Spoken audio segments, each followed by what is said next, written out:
But my beats, they are hard.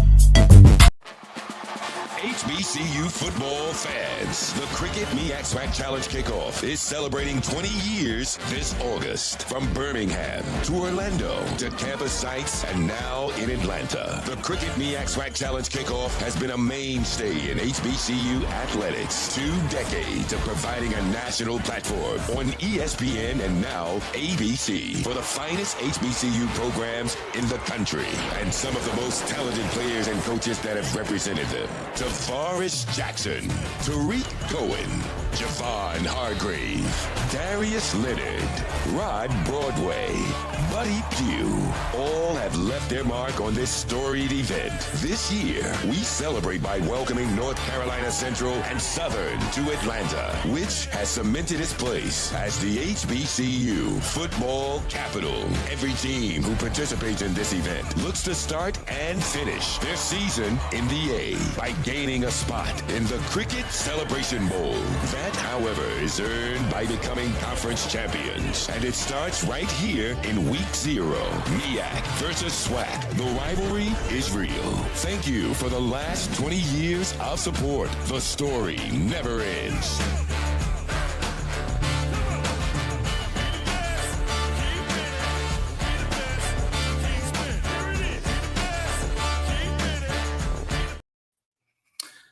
All right, super dope video there. Welcome to another episode of the BCSN SportsWrap.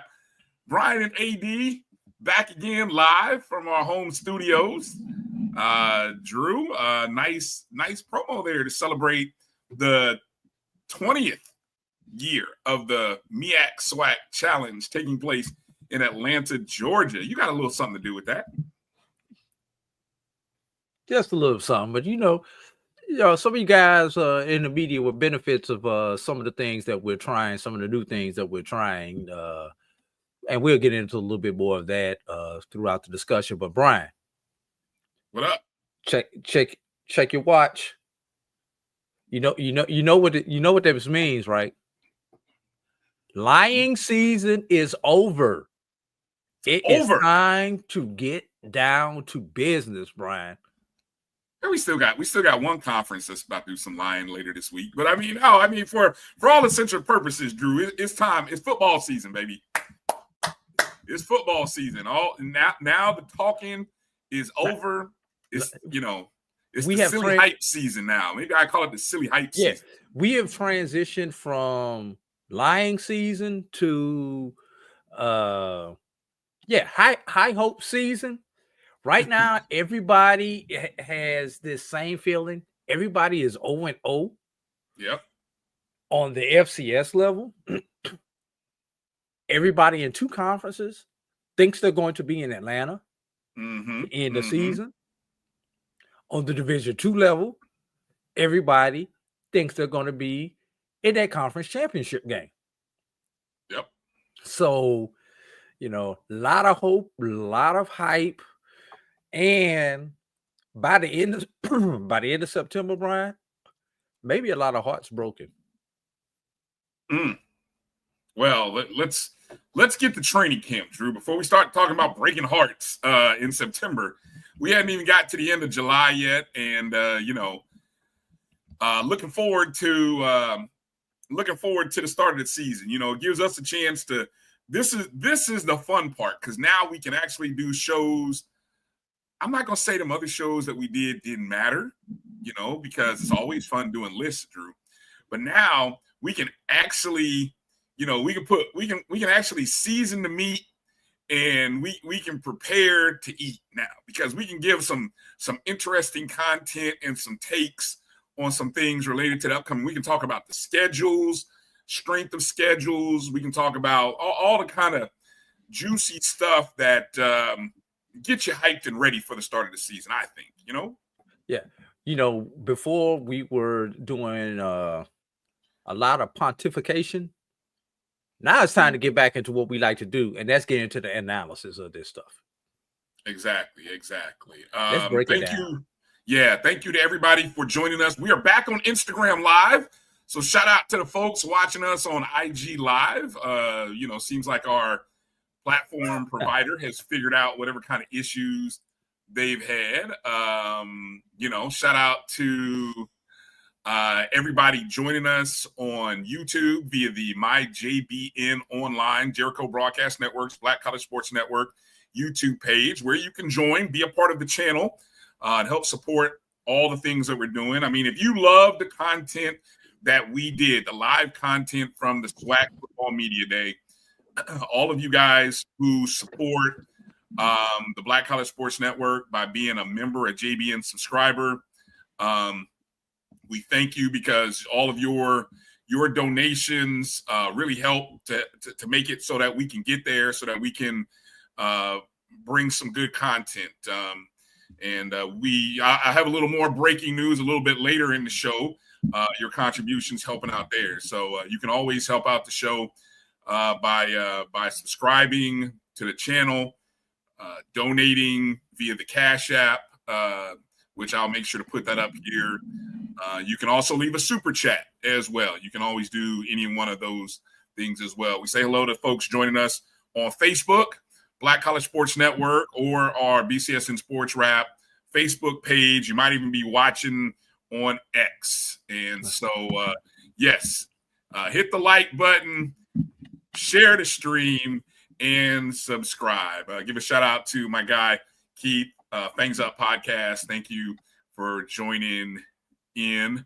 I'll do a quick little roll call, say hello to a few people. The first ones to get in, we won't spend a lot of time, but I like to recognize those folks coming in. Edwin Moore. I don't know, Edwin, you must be on Pacific time. I don't understand. The show was set to go at 6 Eastern, 3 Pacific. I don't know what showed up on your YouTube feed. Jimmy Mack checking in. Good to see you, Jimmy Mack. Mary 305, happy Sunday to you. Down in South Florida, also a JBN subscriber. We thank you for supporting. What's the weather like in Georgia? Blue Jacket said it's hot as H in Georgia. I am in Florida, where it's just raining right now. What's it looking like for you, Drew? I went outside today. It was hot. Turned right around. No, I had no choice. I had to get to my destination at that point in time, but it was not pleasurable. All right. Good to see Franklin K. Carlos Brown. Breaking news yesterday. Yes, indeed. The Carlos Brown show. Breaking news yesterday. We'll talk a little bit about that. In case you missed any of Carlos's show, go check out the BCSN Pod Zone podcast everywhere you listen to podcasts. In fact, the BCSN Pod Zone, Drew, pull up that little icon that talks about the BCSN Pod Zone while I finished giving a few more shout outs. See if you can find that. BCSN Pod Zone, recognized by a entity as one of the as the number one Black sports podcast. And that included some names, Drew. There were some names like some 4-letter network dudes who making way more than you, me, and everybody on the network combined, probably, but correct. Yes. So thank you to all of you who, if you're not, Amazon Music, iHeartRadio, Spotify, Apple, Google Podcast, that's where you can just subscribe. Even if you don't get the show, subscribe. That helps. If you subscribe, download the show. If you don't listen, okay, fine, but download the show. If you're so inclined to want to rate it, hey, that helps too. Rate and review the show. All of those things help the algorithm and help maybe keep us at that number one spot going into next year. And it might even be attractive to a few advertisers. We always like. So shout out Southbound 3000 as Carlos well. gotta get me. Open mouth. That was my open mouth insert foot moment of the summer. What's that? Carlos with the touchdown. Oh, yeah. Yeah. And the turf and all that stuff for those who remember that comment. You'll have to refresh me on that. What comment was that? I will not. No, quickly, Brian. Yeah. They were talking about, they're relaying the turf at Mumford Stadium. Oh, yeah. And they said they were not going to relay the end zones. They were going to keep the existing end zones. And my smart aleck comment was, Southern's not using the end zones anyway, so the end zones weren't worn out. Wow. Hello to everybody. even friend of the program and Messy, our Messy friend. Yeah, that pay attention, Travis. That's going to be coming. That's the insert mouth open foot moment for Brian from SWAC Media Day. I can't just be a journalist. I can't do Big J journalism without it trying to go viral. So I just want to say thank you, Travis, for doing that for me and kind of putting that out there. It was definitely 15 seconds to regret, Brian. I'm gonna tell you why I don't regret anything I said. Okay. I don't regret anything I said. I regret that Travis clipped it and retweeted it. That's what I regret. And that's all right though. Lennon Blows got some info. Lennon, yeah, let's see. What's this? 50th anniversary of the Gala Spartan Legion on October 20th. Thank you. It's funny, Lennon, I mentioned this on the show, and Drew, my dad, a Norfolk State University grad, he played in at that time, it was not the Spartan Legion, because I'd asked my dad, I was like, Dad, what was it called when you played? And he's like, no, the Spartan Legion thing didn't come on until obviously 50 years would have been what, 75. That name didn't come about till 75, along with I think a lot of the name change from to Norfolk State. But yeah, so they called it. It was just I don't know what officially they called themselves. The band, the Norfolk State Marching Spartans. I don't know, but it was not the Spartan Legion when he was in the band, or my aunt, or my late uncle. They were all band members who marched for the before it became the Legion. They all marched. So I will, Lennon, I'd love to get my dad to homecoming. I don't know. We'll see. Hey, Brian, yeah. do those pre-Legion people, do the current Legion people consider them Legion people, and vice versa? Do they consider themselves part of the Legion since they were in a different era? Just name wise, they got to be like the OGs. That has to. If you were before the Spartan Legion, I imagine you're like, OGs, an OG Spartan. I don't know. I don't know. You're part of something else. I don't know, but that's a good question. I would love to find that out. See what I mean, people? Gosh, I tell you. We'll talk about that in a minute. Boy, I tell you, I didn't intend to make headlines, but I will further talk about that a little bit later. Edwin Moore. Okay, Edwin, you're still on this thing about the clock. Okay, I'm going to move forward here. A lot of you guys posted about the weather. Tampa Bay, it was smoking. See, this is a friend. This is a friend right here. See, try whatever it takes to drive the numbers. Travis understands. He understands what it takes to get numbers. And that's why from number one to another number one. Hey, Brian, talk about that lid that you got on when you get a chance, man. Okay, so this happened. Okay, first off, shout out to my brother in arms on the ONG strike zone, Kelvin Rozier. When we were going to the and let me hear, it's a great intro here. The HBCU Swingman Classic, right? We didn't do a show last weekend because we were in Atlanta. And so we didn't do the show, but the classic was Friday, a week ago Friday, July 11th. And we knew that the goal was to try to get this lid, because this lid, right, this is one of the lids that they do as part of the HBCU night. And, you can see, hold on this side, it's got the, but I think they do something similar with all of the other HBCUs, right? Okay. So let's see, go back to the, yeah, there we go. Put the other screen on there as well. Okay. There we go. You got it. Okay. So the lid is something that Kelvin, actually, I think it started with Marcus. Marcus, my other co-host, he had been trying to get a hold of this hat for the last couple times. And we were trying to get this hat, missed out the last couple years. Before I even got into the building, Kelvin had already hunted it out, found it at the store, and bought us hats. So shout out to my dog, Kelvin Rozier, for scooping the hats. It does look lovely. Braves fans, Atlanta Braves fans, Rattlers, it's a beautiful, it's the old school, the 70s version of the A, the Hank Aaron A. It's all of that. So dope hat. But I do think they do this hat for other schools too. I just never seen it look as good though. So this is my personal thought. Hold on, I'm gonna start a couple things here because I want to keep this thing moving.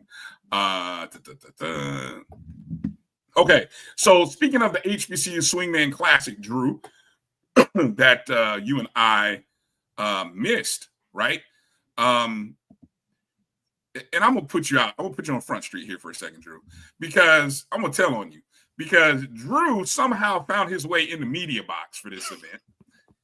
And I had been asking Drew for about a month leading up. Hey, Drew, who's the media contact? Hey, Drew, how do you get the media credentials? Drew, how do you get the media passes for this thing, right? Drew's like, I don't know. Then one day I look up, Drew's at the media luncheon. And once again, what I say, Drew? Hey, Drew, did you meet the media contact for the? No. I didn't get a chance to meet the media. I don't know who's doing it. And at that point, my dog Kelvin said, B, you might as well just go ahead and get some tickets. So I'm going to shout. Thankfully, Roy came with us. My sister came. Kelvin was there. We got some tickets through MBP, Minority Baseball Prospects, Alex Weiss, Coach Holloway. Not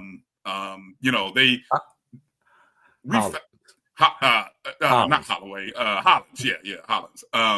Reggie Hollins, former Tuskegee head baseball coach. He and Alex run MBP. And so we got tickets through them.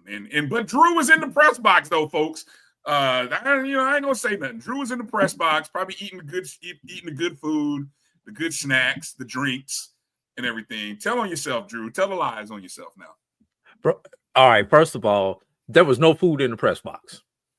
Oh wow!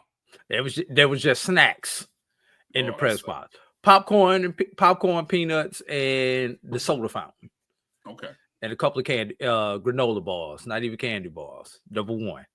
Number two, I was not the only person who represents us in the press box because I was sitting next to Jamie Walker. Oh, Jamie Walker, HBCU Wired. Oh, yeah. Okay. Number three, someone else applied for the credentials for me and say, "Hey, I got you." Actually, my credentials were granted via Black College Nines. I still do not know how he got hold of the link to apply for credentials. I got the link like less than 24 hours beforehand. And by that time, you guys had already made alternate plans. So that's how I wound up in the press box. All right. Well, and when you have a player who's playing in the game and who actually happens to win the T-Mobile Impact Award. Go ahead and finish, Drew. Go ahead and finish what you're saying. They kind of wanted to make sure that I was there to capture that moment. Okay. All right. Well, yeah. Speaking of that, Morehouse's Elijah Pinckney received the 2025 T-Mobile Impact Award at the event. And I think I had a video. I don't know. Let me see how quick it'll take that video to load. I got a video here. This was from MLB prospects. Okay, let me see. I'm gonna play the video here. This is Elijah Pinckney, who was a shortstop, made history with the national honor recognizing leadership, excellence, and service. He's the first Division II player to play in this event. Is this the third year? Third year. So the first D2 player, and he started, correct? Correct. Played 5 minutes. Yeah. Oh, 5 minutes. Nice. Let's go to the video here. I think it's like a minute-long video here. This is a good video here that was produced that talks about Elijah. Congratulations, Elijah. I'm so proud of you for representing all of your family, community, and Morehouse in Atlanta tonight. I'm also excited to tell you that you are this year's T-Mobile Impact Award winner. This is a celebration of a commitment to being a leader on and off the field. Hey, boy! Elijah has always been a focused young man, driven towards service by treating others properly and really evaluating how his actions impact others. Congratulations on this well-deserved award, and Granddad would be extremely proud of you. Yo. Congratulations, Elijah Pinckney from Morehouse College. Tonight's T-Mobile Impact Award winner, which celebrates a player's commitment to being a leader on and off the field and in their community.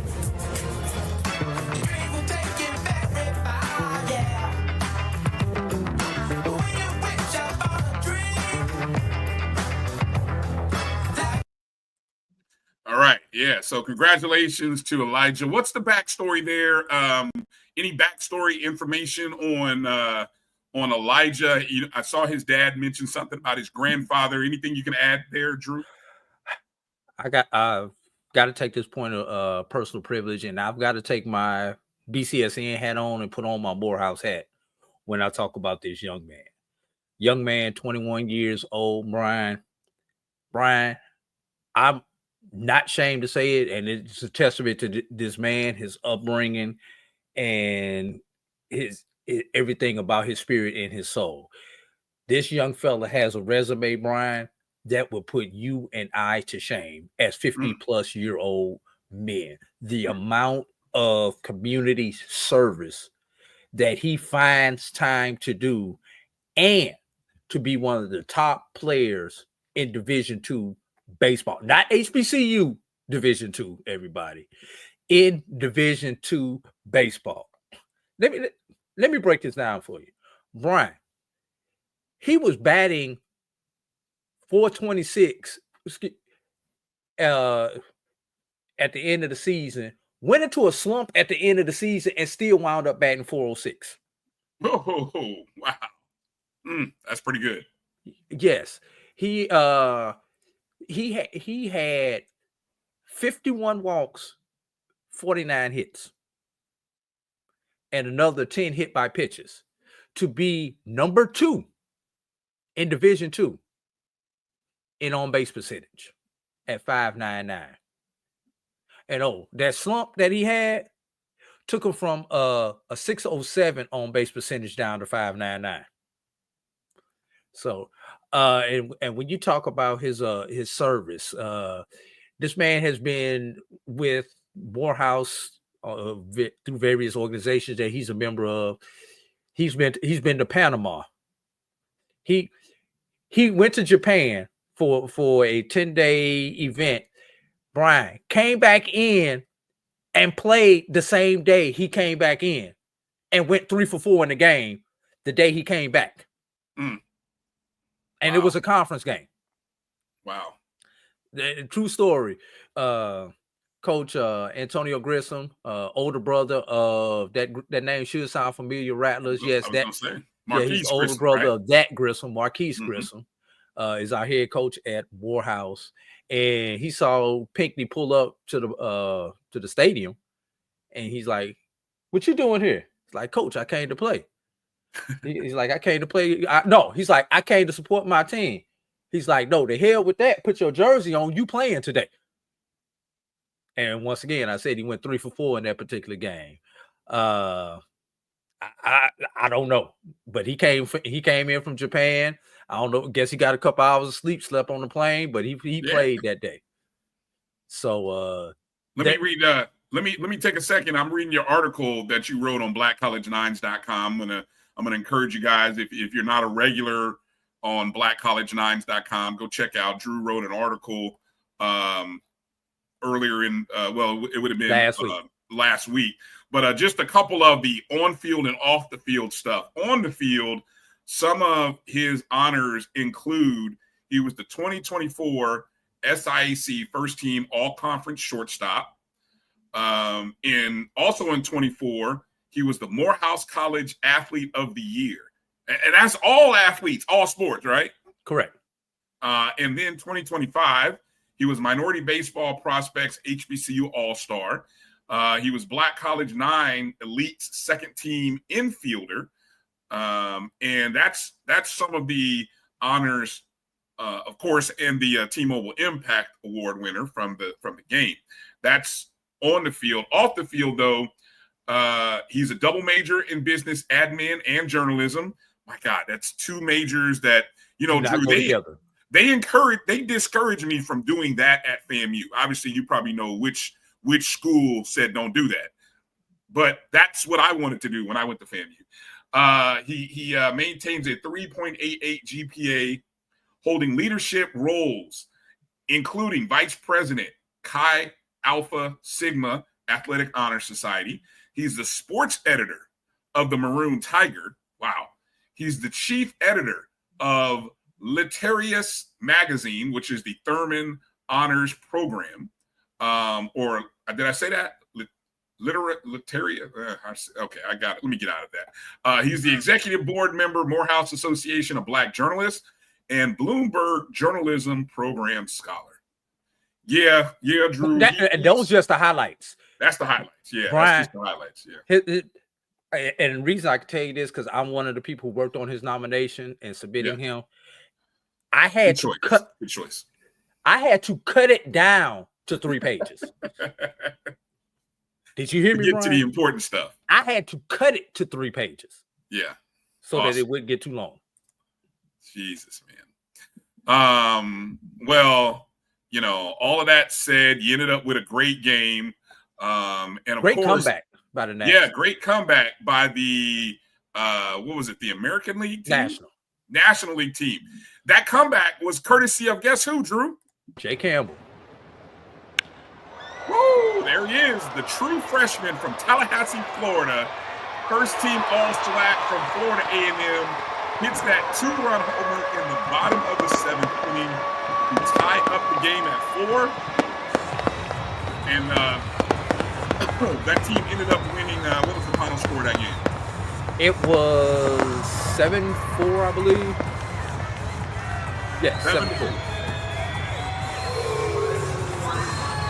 7-4 win. And there you can see there's the team celebrating their trophy.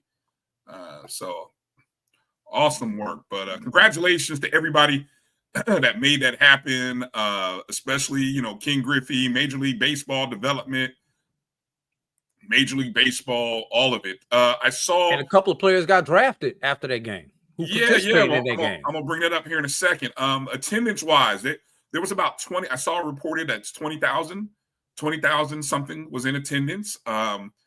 It was a beautiful crowd in the mezzanine. Beautiful people in the stands, sitting, watching baseball. Man, don't tell me black folks don't enjoy baseball. Don't tell me that baseball is dead in the black community. This event will tell you otherwise. 2 things that I think helped that crowd, Brian. Number 1, the location. The fact that this game was in Atlanta definitely helps. The only other time this game has been played in it was in Seattle the first year, and then it was and then Dallas last year. Yeah, because I think Arlington Yes. was the host. Yeah. Right. So this is the first time that this game has actually been played where In the South? where there are HBCUs Oh, okay. in the region. Right. So and then But we know I heard the crowds at the previous two, especially the first one in Seattle, was good. I mean, I don't know what the attendance numbers, but I heard it was a good crowd. Yeah. And walking around because we did have the 37-minute rain delay.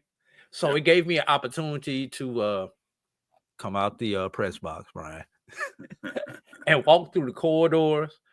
And you could attest to this more than me. But when I was walking through the corridors, it literally reminded me of the Celebration Bowl with all of the HBCU paraphernalia and everything that we saw down there with all the folks. I mean, I saw schools that had nobody in the game, but I still saw jerseys and everything else of people who didn't have anybody in the game, and all of the Greek paraphernalia, the Greeks stepping on the respective dugouts prior to the game, the Georgia Bass marching band, I believe it's called, playing the various anthems and everything else.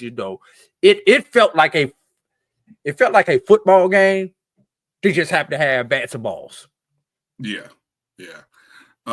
Next year, the All-Star game will be in Philadelphia.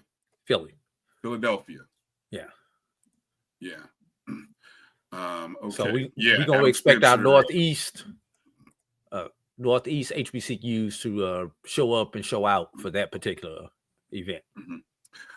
Before we close this segment, you did mention that 4 Black college players were drafted in the MLB draft, which was like that weekend. Like Sunday, that was a Friday. Yeah. The Sunday and Monday. Yeah, Sunday and Monday, you had the draft for HB. Well, it was the Major League Baseball draft, and you had 4 guys that got drafted.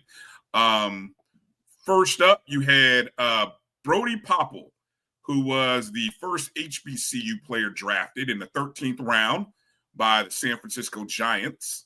Of course, he's a first-team All-SWAC player, Florida A&M. He was a catcher, hit .325 in 58 games.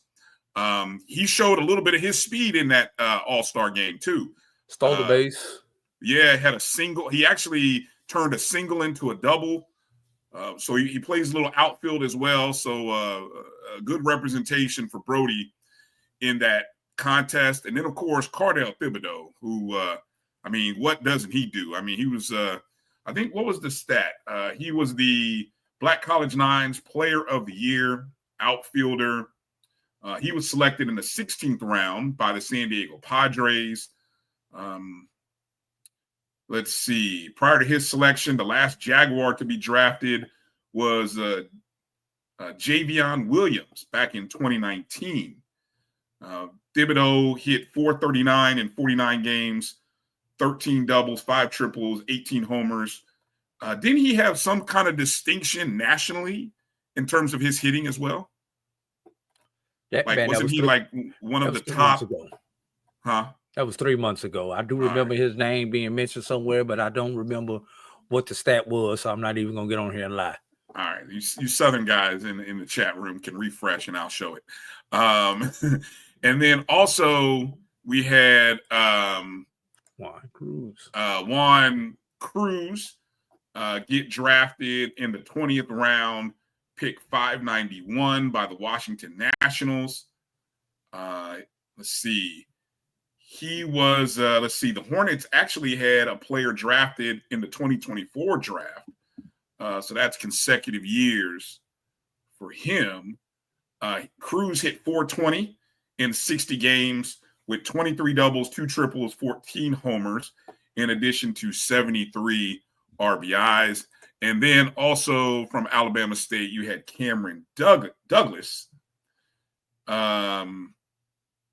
He was in the 20th round, just a few picks after Cruz, pick 609 by Detroit. He hit .335 in 59 games, 16 doubles, 2 triples, 17 homers, 65 RBIs. Nice. So, Drew, do you know compared to previous years, we always like to do this comparison thing of how many guys got drafted. What was the number last year or maybe the previous or 2 years ago in terms of HBCU guys that got drafted in the Major League Baseball? I do not know. I know the draft was cut after the pandemic. The number of rounds of the draft was cut after the pandemic when they cut it down to the 20 rounds. Because I think the pandemic, it was only 5 rounds or so like that that year. Then after that, they went to 20 rounds. So I would have to do that research. But I think 4 is a very respectable number, Brian. It's more than we got drafted in any other sport, but they've also got more rounds. So let's keep it relatively speaking. Yeah, let's keep it relatively speaking. Yeah, I'd love to know if anybody knows or has that information. Feel free to go ahead and share that in the chat. Would love to hear that. Okay, let's go ahead and take our break and come back, and let's get into talking about some of the media day stuff. We're going to start with the SIAC. In this show, we're going to kind of recap because you had 3 HBCU conference media days that took place last week, plus an additional school, Tennessee State, part of the Big South OVC. They had their media day as well. And the SWAC press conference. Yeah, well, sure. Yeah, all of that happened last week. So we got a lot to get through, and we promised to do it in a short amount of time so that we can be out in a reasonable hour. You're watching the BC. Don't let Kelvin and Marcus talk about you again. Yeah, exactly. It be your own people, man. It be your own damn people every time. All right, let's take that break. You're watching the BCSN SportsWrap right here on the Black College Sports Network. We'll be back in just a moment. History? Yeah, we built that. Pride? We fuel that. And on August 30th, we run that. 2 powerhouse HBCUs, Howard Bison, FAMU Rattlers, one legendary showdown under the Miami lights at Hard Rock Stadium. The energy unmatched. The culture undeniable. The vibes straight HBCU. 2025 Invesco QQQ Orange Blossom Classic. Get your tickets and book your hotel now at orangeblossomclassic.com. Saturday.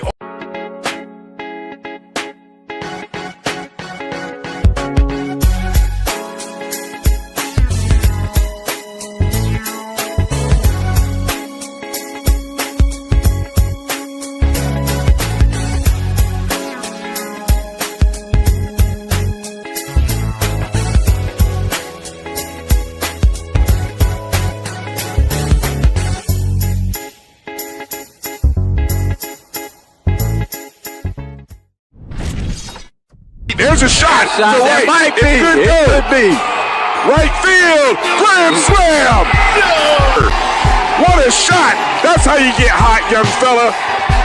Thank you guys for what you do for HBCU athletics. This is a fantastic avenue for all of us. This is our ESPN, so we love what you guys do, and all you guys at BCSN. We really appreciate what it is that you guys do for us. The human voice has always connected audiences with experiences. Major brands all across America have trusted Kever's voice time and time again. Conversational, powerhouse, intelligent, and sincere. That's the voice you need for your creative marketing process. KEAVERSVOICE.com. Kever's Voice, Kever's Voice, KeversVoice.com. Always on, all the time. This is Brian Fulford. A.D. Drew and I are co-hosts of the BCSN SportsWrap. We talk about all things related to HBCU athletics. From the games, teams, coaches, and fan interest stories, we cover it all. You can find our shows on Facebook at BCSN SportsWrap, YouTube at MyJBN Online, and everywhere you listen to podcasts like Anchor, Spotify, Google, and Apple Podcasts. You can also find the show on the Jericho Broadcast Network's app. Make sure to download. We look forward to you joining the conversation and being a part of the show. Football fans, HBCU football is back in the ATL with the Cricket MEAC SWAC Challenge Kickoff. Representing the MEAC, North Carolina Central, and representing the SWAC, Southern Eagles, Jaguars, the Marching Sound Machine, the Human Jukebox. The kickoff trophy is up for grabs, and bragging rights are on the line. The rivalry is real. Bring the family and join us pre-game for the fun-filled Coca-Cola fan experience, including band jamborees, food, activations, and fellowship. For tickets and information, visit MEACSWACChallenge.com.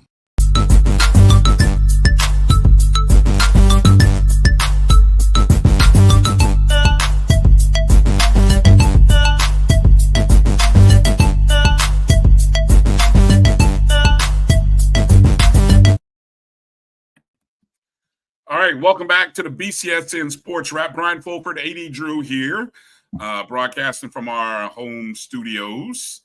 All right, so busy week last week. You had, again, SIAC Media Day, CIAA and SWAC Media Days, MEAC SWAC Challenge Luncheon, Kickoff, Press Conference. All of that stuff going on in the course of a week. So we're going to start with the SIAC, really kind of get into it. Now, I will admit here, you know me, guys, when I do this show, I like to try to come with some graphics, try to give you guys some visuals. I have absolutely no visuals from the SIAC. Now, might be a couple reasons for that, Drew. Now, hold on. Let me preface here. So for all of you watching here, okay. While I may be critical, the views expressed in this segment. Wait a minute. Hold up, Brian. Hold up.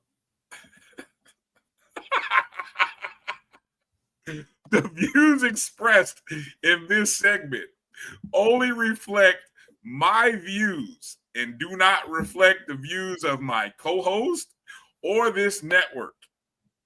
All right.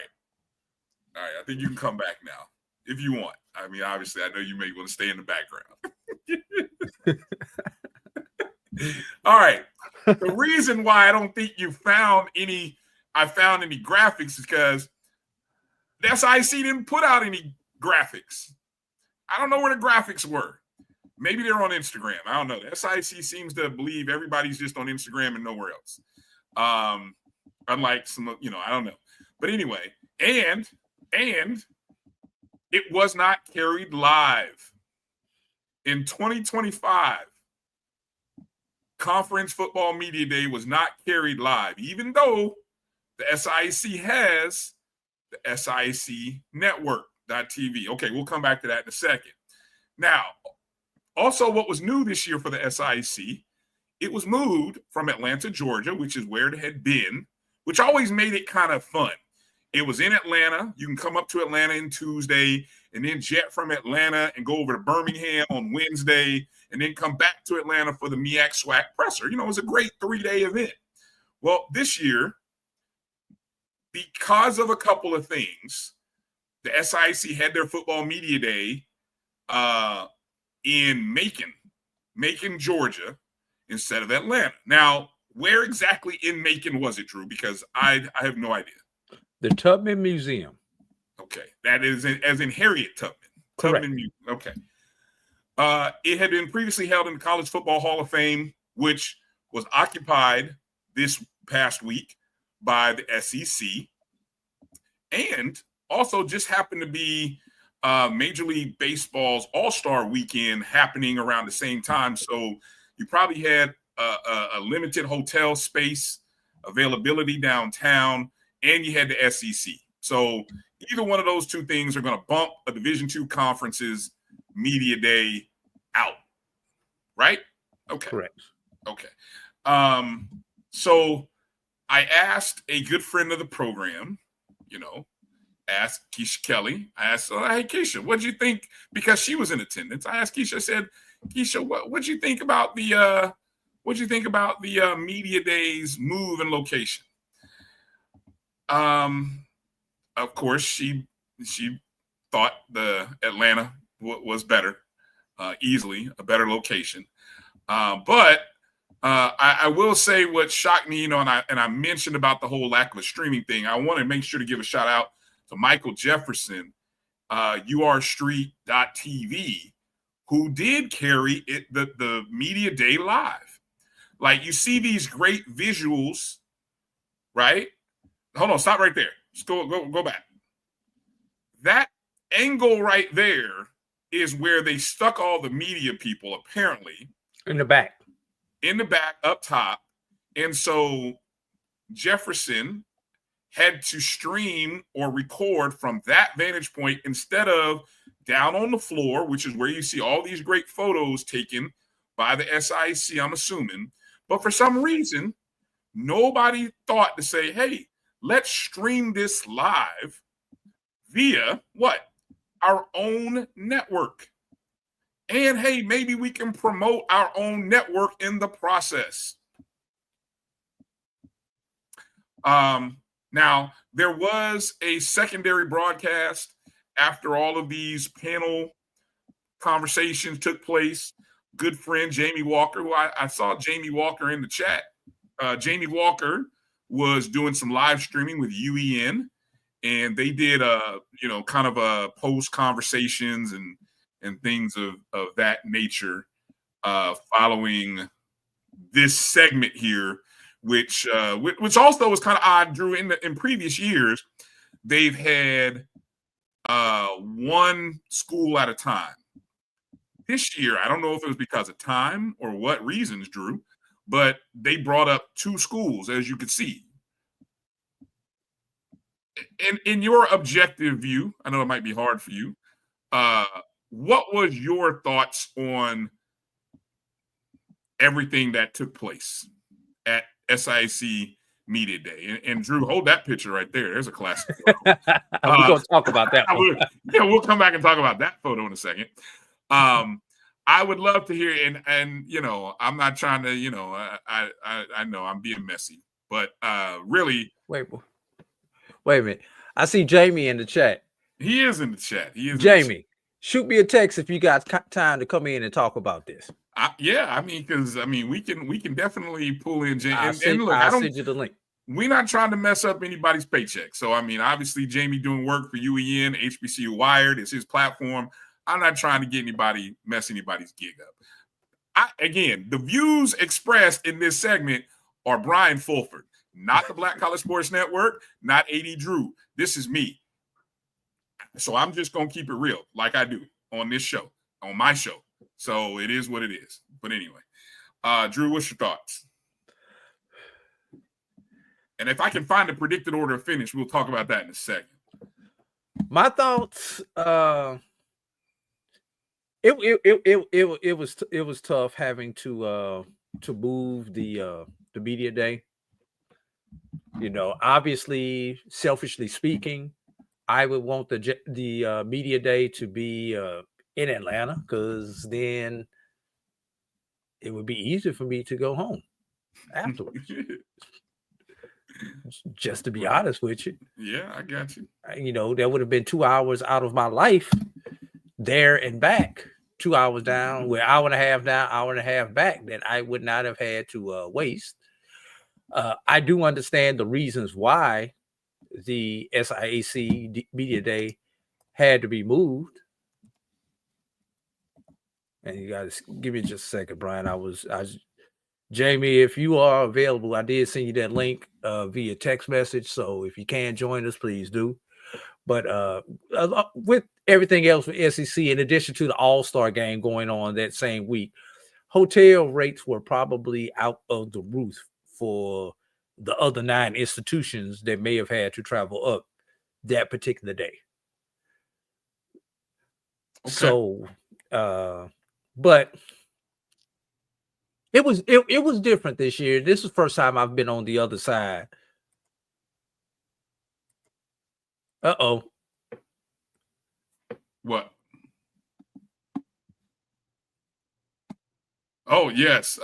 Yeah, Jamie. I don't want to tell my man's business. Jamie had a he put it out there. Yeah, he had a incident at the grocery store. And Yeah, they tried to take him out. They tried to take him out, man. You know, Yeah. I'll try to take a brother out. Gotcha. But it was cramped. I will say that. The setting was a little cramped. The museum itself, great museum, would not have been my first choice for a event with that many people there. And that's about as far as I would wish to comment right now. Was it bigger or smaller than the College Football Hall of Fame? Oh, smaller. See that, and I'm not gonna lie, you know, they do a wonderful job of getting as many people inside of the College Football Hall of Fame when they do that. So, you know, for having that kind of access, it's interesting. Let me go through the predicted order, and I know I think Jamie is in the background, so let me do the predicted order of finish. I'll go from there are 13 schools, just in case you guys didn't know, from 13 to 1.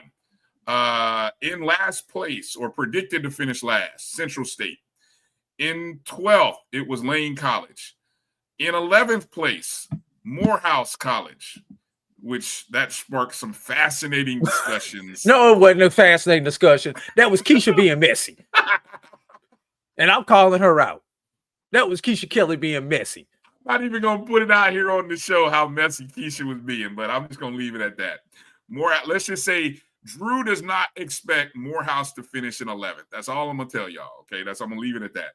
In 10th was Kentucky State. 9th was Allen University.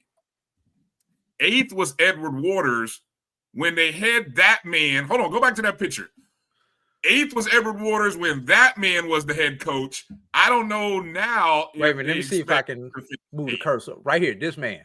This man, right. Zoom in. That guy right there, Toriano Morgan. When he was the head coach, they were predicted 8th. I don't know if that changed. We'll talk about that in a second. In 7th was Benedict. 6th was Savannah State. 5, Fort Valley State. Let me see. Here we go. Let's go. New coaches. Fort Valley State has a new coach. 4, Miles. Miles has a new coach. 3, Tuskegee, returning coach. 2, Clark Atlanta. See, now they want to give Clark Atlanta their praise, right? A year ago, wasn't Clark like 12th? Rat poison. Yeah, rat poison. So here we go. I don't know if Coach Keaton can run with the rat. I don't know if he can run with the rat poison thing back-to-back years. It works. It worked initially, but you can't go to that every year, Coach. So so let's see if he comes up with something new. And then predicted to finish number 1 was Albany State. The Golden Rams, led by FAMU legend Quinn Gray. And joining the show now, Jamie Walker, HBCU Wired, Aggie alum, Aggie Pride. What's up, Jamie? Aggie Pride, man. How y'all doing? I hope you can hear me. You sound great. Probably sound better than you feel. Man, you know what, man? I'm actually not in that much pain. It's just mobility more than anything. But man, that whole situation has been crazy. It's been a crazy 48 hours, man. Let's just put it that way. Yeah, we don't have to get into. If you follow Jamie, you know, if you follow Jamie on social media, you know what happened. There's no truth or no confirmation that Keisha Kelly had anything to do with it after Jamie had posted some real. He came out of left field on Keisha on Twitter, and so there's no confirmation that Keisha got him low when she was at the Kroger. So we cannot confirm or deny that, but it wouldn't surprise me if she snuck it, Jamie. I just want to know one thing: was the culprit an eagle, Jamie? No, the culprit was not an eagle, man. It was self-inflicted, man. 2 3, self-inflicted, man. I hope it wasn't any bad juju. I was hanging with some Eagles at the SWAC before all of this happened. So I don't know. But there you go. Yeah. All right, Jamie. So we brought you in. You were there doing some live live video work with UEN. You know, as much as you can or want to get into it, what was your thoughts on the media day experience? Biggest question is, did you guys get a chance to talk to every school, 13 of them? The only school we didn't get to talk to was Albany State. They kind of got out of there beforehand. The number one favorite team out. Yeah, that was unfortunate because I wanted to talk to them exclusively, man.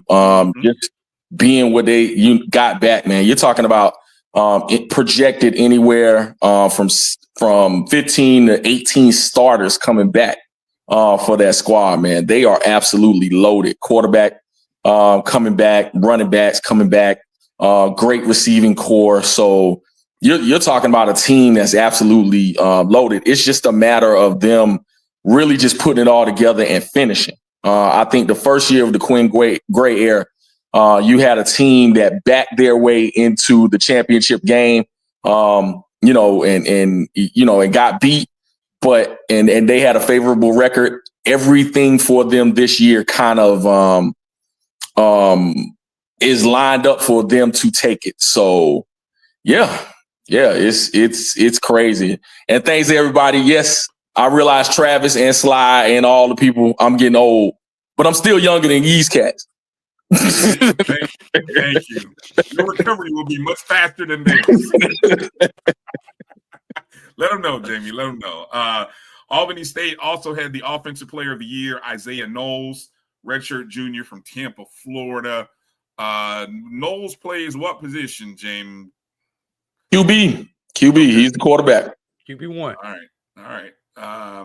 And then the Defensive Player of the Year was Tymetrius Patterson. Yeah, from Benedict. With him and Nashokwa is a formidable defensive line for Benedict.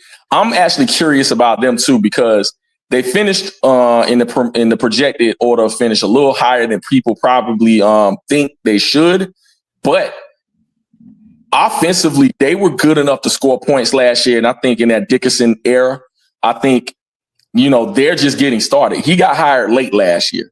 So it was one of those things where they just got around, to really implementing everything they wanted to do. So I think they are a pretty good team. It'll be interesting to see how they fare against Fayetteville State. When I go back and look at the first team here and the Aggie Eagle rivalry in the chat room on the show here. Shout out to Johnny. Appreciate you, Johnny. I see Albany State has first team tight end, Gentry Sparks. First team, both receivers on the first team, Albany State, in Jamil Williams and Javion Jackson. First team, I think did I see running back on here? Yeah, the running back is on here, Tiant Weiss. Yeah, I can see why Coach Gray wanted to get out of there because if anybody's going to use rat poison this year as a mantra, it's going to be him because everybody thinks they're loaded to the hilt with all these first team selections and all SIAC. Yeah, you don't want your guys talking to many people. They don't want them feeling themselves. So I understand that.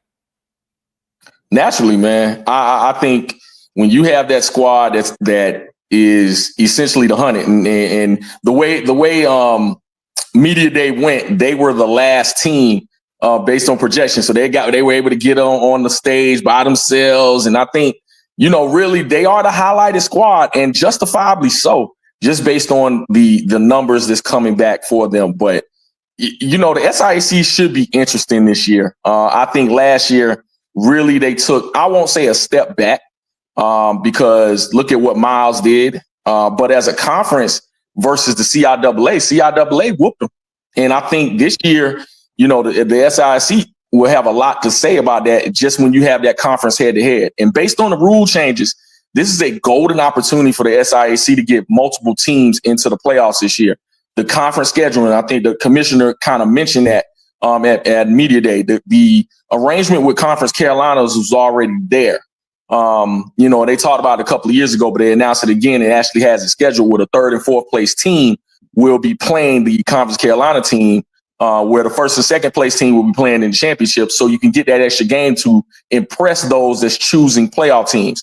Also, I think the CIAA is in another division or in another region. So that helps. I think it's SR1 is that they're in now. Yeah, I believe so. They're in there with I believe the Mountain East with West Virginia State and possibly the PSAC. Don't quote me on those other ones, but they shifted north, and Conference Carolinas essentially replace the CIAA with us and the SAC. Oh no, excuse me, the Gulf South. Yeah, so that gives even more of an opportunity for more HBCUs to be in the playoffs.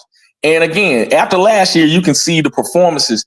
We can fare well in the playoffs, especially on the Division II level where you've seen successful squads go far in the playoffs. So I think very brilliant moves by those conference commissioners and those in place to try to get more teams into the playoffs. So I like what you're seeing. But kind of, Brian, to kind of answer your question about the media day itself, I think that the Tubman Museum is a great facility.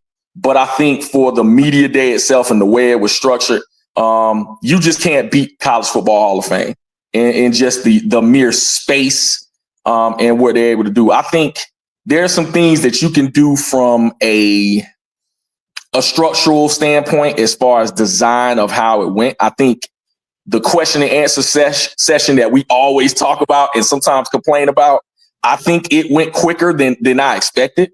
I think they could have more time for all of those teams to get around to media that's present, because I'm gonna be quite honest with you, those that took the time to get to Macon, deserve to be able to speak to all the available teams. However, as media, sometimes we need to not give entire dissertations, as I learned from whole podcast. Yes. Segments. Right. From the podcast segments. Yes, I saw that from the SWAC media day because there wasn't an opportunity for all media to touch all teams. So I think there can be a little bit better structure in that too. But I understand both parts when you're trying to promote a product. But other than that, I would say it was as good as it could be based on the situation there. Couple things, and I don't know the details yet. Somebody put in the chat wondering who votes for Players of the Year, order of finish, and everything. It's one vote per school, and that could be either the coach, the SID, or those two coming together to cast the one vote for the school. But it's one vote per school in the SIAC. That's number one. Number two, I am interested because Commissioner Holloman did not say this, and I do not have the answer to this. With those crossovers with Conference Carolinas, is that 3 versus 3 and 4 versus 4, or will it be a cross where 3 from one conference plays 4 in the other conference and vice versa? Great question. That's going to be interesting to see, because he brought up a very excellent reason for doing this.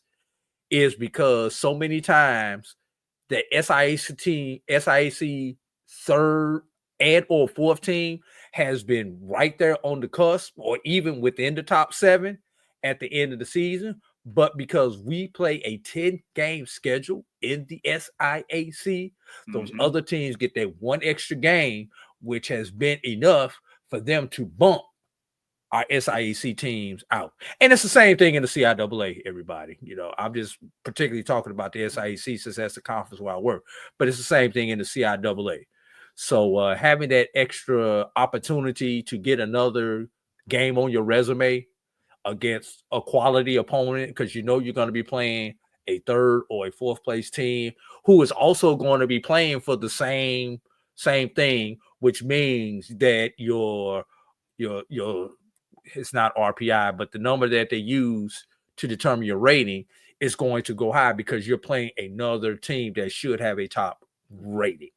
And that's been part of the problem with the SIAC, because sometimes after rivalry weekend, sometimes you get a team that has a good ranking against a dog team. And even with the win, it doesn't help them because of that disparity in just their opponent's rating. Exactly.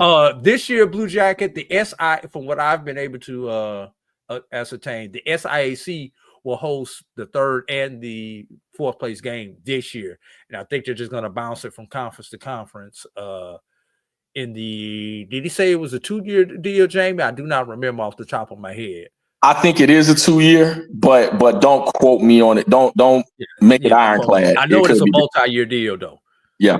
But the SIAC will host the games this season. Let me ask Jamie and Drew. I know we get into this a little bit later, but maybe Jamie's already started looking at it. Obviously, when you have 13 schools, you have 12 opponents, but you're only playing 8, and then it's a top 2 teams out of 8 games are the teams that advance. So have you started looking at schedules and said, okay, so-and-so has a favorable schedule? I was just looking at Albany's schedule for a second. Is there anything that you or Drew have highlighted or seen from the schedules that make you optimistic about one team or another's team's chances of getting to the championship game? I cannot comment on that publicly, Brian. But it was a good try. Drew, I will comment on it based on some conversations I've had with people. I'm gonna tell you what, Albany State has a golden opportunity. Excuse the point, but they have a golden opportunity to, based on their schedule, to get in. I think the rematch with Shaw, which was a phenomenal contest last year, is who they start with. But as far as the conference is concerned, they have a favorable home schedule, and I think even their road opponents, except for the Fountain City Classic, which is a neutral site game, is there, and they've been able to take that game the last 2 years. So I think that it sets up well for them. I'm gonna tell you a couple of other squads. Tuskegee is one that they get the Central State game under the lights, and Central State still has a lot going on when it comes to settling their staff along with their recruits. I think Coach Carter told me somewhere in the neighborhood of 50 to 60 new kids are coming out. So you're talking about them getting in the camp, and really it's going to be tough this year. But I like what they're doing so far. But another squad that sets up favorably, especially with new coaching changes and things of that nature, Morehouse. Now, I don't necessarily know if Morehouse will get to the championship game, but if you look at their schedule, from top to bottom, besides the classic games that they're in with, the likes of Howard and, and folks of that ilk, they are in a really good position within the SIAC to, if they can, and they have a lot coming back. You got Miles Scott at quarterback, and you have really a lot of offensive and defensive pieces that were there. If they can somehow, just totally based on the schedule, because I don't know what their team will be, but totally based on the schedule, if they can get lucky in a few contests, they can backdoor their way in. Just totally based on your question. The schedule itself. Let me go to a team I'm interested in, and yes, I appreciate Drew stepping out of the room on that one. I had to recuse myself from that conversation. What was your take on Allen University when you talked to Coach Pearl, Jamie? Because I did the AME Classic last year between Allen and Edward Waters, and Coach Pearl, I learned a few things about.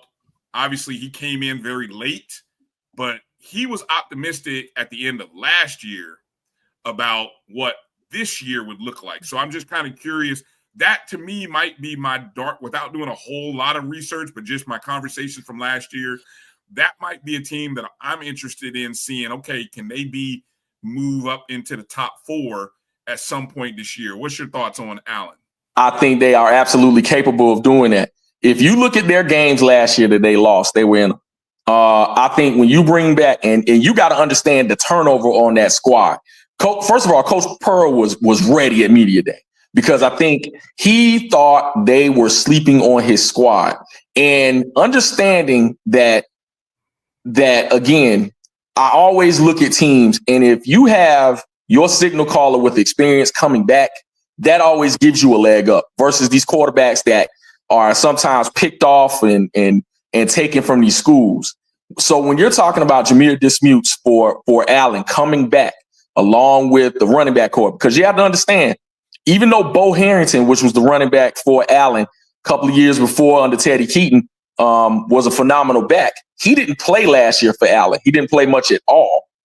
So, the running back corps was already intact with some backup runners that were fully capable. Also, when you're talking about defensively, it was just a matter of getting all their defensive pieces in. So Allen is one of those squads that I quite potentially can jump up there because they have a lot of good pieces coming back, and they didn't get picked off by the portal. Yeah, exactly. All right. Okay. As we get ready to close this segment up, talking about the SIAC, Jamie, any bold predictions that you want to make or care to make regarding a team or two in the SIAC? Wow. Bold predictions. Watch out. I won't say it's bold. Watch out for Edward Waters. Despite Brian Jenkins, everything that just happened. Yes. Brian Jenkins is a hell of a coach, man. And I think that team will galvanize around the losses of the coach. And I think that staff has the support of the president and the brain trust around their area. I think it may do something to that squad because I think they were already under a lot of pressure in general. They get Noah Biden from Southern. Watch Edward Waters. Just watch them. We'll see what they do. I think they'll do better than expected. So if anybody is wondering what, like you heard Jamie and you heard us kind of hinting and teasing at it, and you're like, what happened? Yeah. So Jamie, after you had your conversation with former Edward Waters head coach Toriano Morgan, and after he left the building, apparently he left the building and then went and turned in his resignation sometime either on the road back to Jacksonville, or maybe he sent it in via email. Maybe it was like on a timed email release. I don't know when he did it. But he probably got back to Jacksonville so he can make sure he got his mileage money. At some point, the craziest story, we're sitting there at the little social, and it's like, wait a minute, the Edward Waters coach resigned. I'm like, what? And all three of us were there. All three of us were there, and we were all sitting there like, Jamie, didn't you just talk to him? He's like, yeah, I just talked to him. So Toriano Morgan resigns. Edward Waters made a quick move. We know Dr. Faison doesn't they don't wait, they don't mess around. And they quickly named Brian Jenkins, who was on the staff, been on the staff for the last 2 years, former Bethune-Cookman head coach in the good years that Bethune-Cookman football had. The one rattlers like to forget. Yes, exactly. When they had really good squads in the early 2010 to 2014 national championship squads. Then he then he left, had to leave and went to Alabama State. And he was there for a few years. I think he did pretty good. Did well there as well. And so he will be the interim coach. Now, you're saying, well, what did Morgan do? Well, Toriano Morgan, we saw a statement initially that said he was leaving for personal reasons. That could be anything. We don't know if it was family or health. But there was speculation that he was moving up from Division II, either to Division I or professional job. But we were like, no, he's not really going professional. We kind of learned. But by the end of, By Friday. So that, for those personal reasons, lasted for about 48 hours. Then we come to find out via Tennessee State University that he is joining the staff under head coach Reggie Barlow, who has assembled a hell of a staff of former professional and collegiate coaches, names like Greg Williams, who now I think Williams was with him at the DC Defenders, of course, also had some hellified defensive squads with the New Orleans Saints, the Los Angeles Rams. You can see Toriano Morgan up there, but most importantly, look at that name to the left of Morgan, Shannon Harris, who just won an XFL championship with the DC Defenders. When Barlow he left the DC Defenders like 1 week before, you got to think that all these conversations happen, right? Barlow's telling Harris, look, man, I'm about to take this TSU job. You're going to do a great job with the Defenders. You might even win the doggone thing. When you win the thing, guess what? I got an opportunity for you at Tennessee State if this thing with the Defenders looks kind of, if the money ain't right, blah, blah, blah. Well, what do you know? Harris is now with Tennessee State. And so that's the full circle and a crazy 72 hours of coaching moves. Care to comment, Drew or Jamie? I got a jet, so let me comment real quick. Yeah, okay. There had to be some talking, and I listened to a couple of people talking about this very thing. So it had to be some conversation beforehand. Coach Morgan is a really good guy for the interactions that we've always had. So I hope that the personal issue is not anything that's earth shattering or anything that's really bad or health related or things of that nature. But it was quick, and it may have been a goal. And I'll also say this was a pressure cooker year for him, even at Edward Waters. Yep. So it may be more preemptive than anything, and also maybe a combination of him going back to his alma mater. So, we'll see. I wish him well. Not against our Aggies, but my Aggies, but whatever works for them.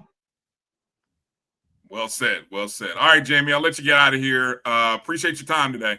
Man, no problem. Appreciate y'all. All right, be well. Take care of yourself. Thanks, man. Thanks. All right, Drew. What's your take on these moves? Coach Morgan. The part I didn't know about the alma mater thing. So, nobody talked about that on Wednesday, which I guess now we didn't know Wednesday. It was Tennessee State. Yeah, we can talk about that portion of it. We got to start just going to the alma mater, because we start looking at where they've coached, but then we got to just go back and say, well, wait a minute, where did he go to school at? Right. Well, number one, let's go back to the Brian Jenkins portion of it. Yeah. You act like Edward Waters really had a choice but to name somebody who was already on staff as the interim, considering you just had media day. You do not have time to advertise and go through a coaching search.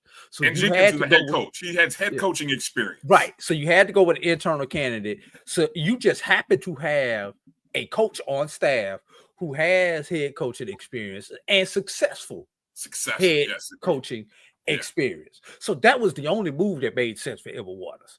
Right. Now that we've gotten that out of the way, what I want to talk about, not the fact that Toriano Morgan landed at Tennessee State, because when we all found out the news, and I'm going to get to that part in just a second, we all said either he's going NFL or he's going up to D1, FCS, FBS, and everything else.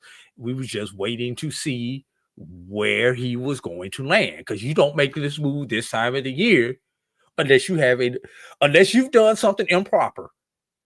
You don't make this move this time of year unless you have another job in the works, contract signed, because you don't do this on speculation. You got to have the ink dried on something else so that you do this. Now, I got to give a shout out to Stephen Gaither, Stephen J. Gaither. Let me tell y'all why. Courtesy of the SWAC Challenge on Wednesday night after the SWAC media day in Atlanta, there was a reception. It was a media-only reception. So different members of the media were invited out, and for lack of a better words, it was a kickback. We all just had an opportunity just to chill, relax, and Not have to worry about breaking stories, taking pictures, and all the stuff that we do on a regular when we are in the media portion of our life. Well, that went out the window about the event was from 7 to 9. That went out the window about 7:45. It did. There were about maybe 30 plus of us there, Brian. Mm-hmm. Do you have that picture? Did you ever get that picture? You want to show it? You want me to put it up now? Yeah, I can. Go ahead, put that picture I was gonna hold it for a second, but yeah, go ahead. Yeah, there we go. Yeah. So there you go. And if you don't realize, that's a lot of the who's who of HBCU media. You can see Dr. Kavir, you can see John Grant, you can see Dez. I mean, you even see White George. Roy Evans. Yeah, White George is in there. White George is in there. Roy's right there behind Stephen Gaither. Yeah. It stopped right there. Stephen Gaither. Yeah, there we go. 7:45-ish. Between 7:45 and 8, Steve comes around and he's like, have y'all seen this? No, he's getting breaking news during the middle of our event that Toriano Morgan has resigned. So he goes around, he tells everybody. I'm gonna be honest with you. It was our conversation. Nobody was thinking about actually posting the story at that point in time. Except Steve. Steve doing what he does. That's what he does. Less than 30 minutes later, courtesy of HBCU Game Day, we have this story reported. Now, I'm pretty sure during that time, Steve verified his sources and do all the things that you normally do, and he ran with it. So I want to give a shout out to Stephen J. Gaither, WSSU Ram Nation, for those of y'all who see him in our YouTube chats, for always working. Never not working. We gonna call him Stephen Head and Shoulders Gaither. Never not working, Brian, because he sat there while we're all mingling, having adult beverages, getting all the finger playing food, playing games, having a good time, and all this stuff. What? He's sitting there writing a story on his phone. On his phone, y'all. Let me read the first couple of paragraphs, because this is the work that this brother does, man. This is why we got to support our black media. What's the timestamp on that article? Let me Does it have a timestamp on it? No, it just has the date. The date July 16th, 2025. Okay. Author Stephen J. Gaither. First two paragraphs. A fledgling HBCU program is likely looking for a new leader. Toriano Morgan has reportedly stepped down from his position as Edward Waters University head football coach, according to Football Scoop. A former Football Scoop Minority Rising Stars honoree has served as the head coach at Edward Waters since 2021. In that time, he oversaw the program's transition from the NAIA to NCAA Division II and helped establish the Tigers as a competitive HBCU football program within the Southern Intercollegiate Athletic Conference, SIAC.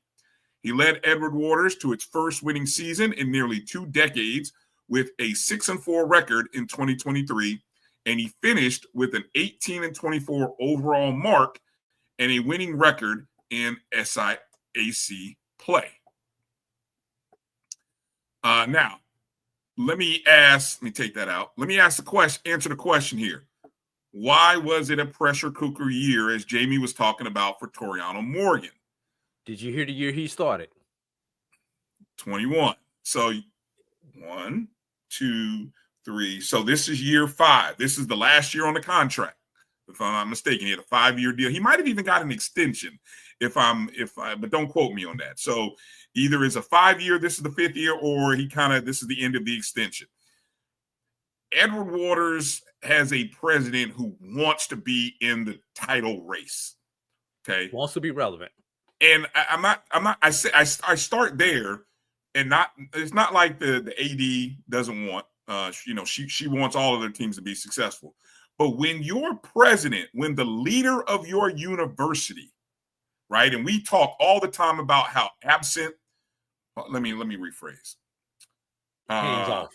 how hands-off, better word, thank you, how hands-off some university presidents are with athletics. Dr. Zachary Faison of Edward Waters, he touches every aspect of the university. The same pride that he has in Edward Waters, doubling its applications to its enrollment, to its master's program, he has the same interest and love and care for the athletic programs. And we have known very good coaches at Edward Waters who, haven't been retained for one reason or another, but a lot of times it comes down to winning. And so, not that Toriano Morgan wasn't winning, but Edward Waters has not been competing in or for an SIAC championship, except for that season a couple years ago, that 2020, what was that, 3 season, yes, right? And so we could kind of say they took a step back last year, but there's a real emphasis for them to have a great season. So I'm speculating that anything short of not making the championship game or being one of those teams that has an opportunity to go to the playoffs was probably not going to be good enough for Coach Morgan to remain this season. Yeah. Probably Edward Waters needed to be relevant going into the last week of the season. Exactly. So, wow, what an amazing week again. And Tennessee, and speaking of Tennessee State, real quick, they were preseason predicted 8th of, I don't know, how many teams are in that Big South OVC? Isn't it like 10? Something like that now. Or is it? I just know you guys are crazy. If you think that, again, do I need to put that roster of coaches up again? Jesus, look at this roster of coaches. You think this group of coaches are going to finish 8th? Hell no. I've never felt more confident about a bet than, and I don't know if I can even find any Big South OVC futures. True. I'm taking the over. If you set the line at 6.5, I'm taking the over. If you say they're going to finish top 4, or you say they're going to finish 8th, I'm taking the over. Yeah. They will be competing again for a championship because they got coaches who know how to coach and they got coaches who know how to win. And I think it's a good bet. So pay attention to Tennessee State this year. So Bryan, and this is just a question as we go into our next break. Is that talking about the respect that they have for the job that Eddie George did while he was at Tennessee State? The fact that they predicted them so low? Or is that the lack of respect that they have for Reggie Barlow and his coaching pedigree by them picking him so low? You want me to answer that on the other side of the break? You can answer it now, then we can go to break quickly. I think when you have a head coach that leaves, you probably had some players that leave as well. There's a natural anticipation of some fall off because of that. I give you that. And I don't think and actually that announcement was made before the 2 hires of the coach from the DC Defenders and Morgan coming over. Harris and Morgan. So that means it was probably voted on at least a week, if not 2 weeks prior to that. Exactly. So you don't know, and you're just like, well, I see these other programs that have stability in their coaching staff and the turnover, blah, blah, blah. Yeah, I'll rank Tennessee, and then, but yeah. So I think it's more of that than a disrespect or respect thing, because I think if, thank you, Dave, there are 9 teams. So we're one away from, I just think they're picking 9th because we don't really know where to put them. So we're just going to put them 9th. It's the same thing that I'm sure people from Bethune-Cookman might feel this season, and some other schools. If you're picked towards the bottom, Morehouse, Morehouse. There's certain people within the Morehouse community that are like, what 11th? Oh, we're gonna make y'all pay. But that's just, this one is a little more amplified because you got a new coach. But I'm telling you, take the over in futures on total wins over 6.5, and Tennessee State will compete for a title this year. Prediction already. There you go. All right, let's take a break. Let's get to the Come CI. back. You want to go to the CIAA? Yeah, we got to say the SWAC because we want to make sure people stay around. And that'll be short. All right, so we'll talk about the CIAA coming up on the other side and the SWAC. You're watching the BCSN SportsWrap right here on the Black College Sports Network. We'll be back in a moment. I'm returning to Clinton Parish, and Tampa's my community. I grew up here, went to school here, and my wife and I make our home here. What makes Tampa special are its people. So when I represent someone injured in my community, it's personal. Call my office and speak to a real lawyer and not some referral service. I will fight the insurance companies to get the settlement that you deserve. At the law office of Clinton Parish, we take the pain out of being heard.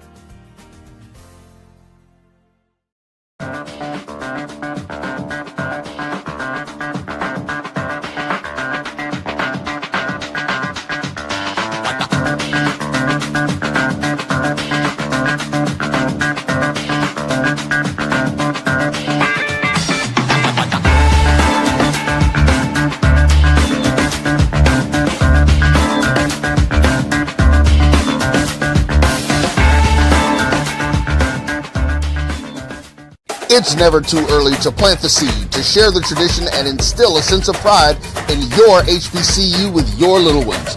HBCU Pride and Joy Children's Boutique helps you share your school spirit with a wide selection of adorable kids' apparel and accessories officially licensed from your favorite HBCU. Visit hbcupridejoy.com and follow us on all social media at HBCU Pride Joy on Facebook and Twitter. Sugar Chateau Desserts is a specialty bakery located in the Charlotte, North Carolina metro area. We will create delicious and one-of-a-kind treats for any occasion. Sugar Chateau is currently shipping cakes in a jar, offering a variety of different flavors in a single-serve container that can help you celebrate in accordance with social distancing. Place your orders today by calling 803-526-7895 or visiting sugarchateaudesserts.com. You're looking for the latest information on Southern University sports, the Southwestern Athletic Conference, and HBCU athletics. There's only one place to go. Tune in to the Carlos Brown Show, exclusively on the Black College Sports Network. Attention football fans. The Cricket MEAC SWAC Challenge kickoff is back in Atlanta on August 23rd. Representing the MEAC, North Carolina Central, and representing the SWAC Southern. Join us at Center Park Stadium for a full day of tailgating, football, and bands. For more information and tickets, visit MEACSWACChallenge.com.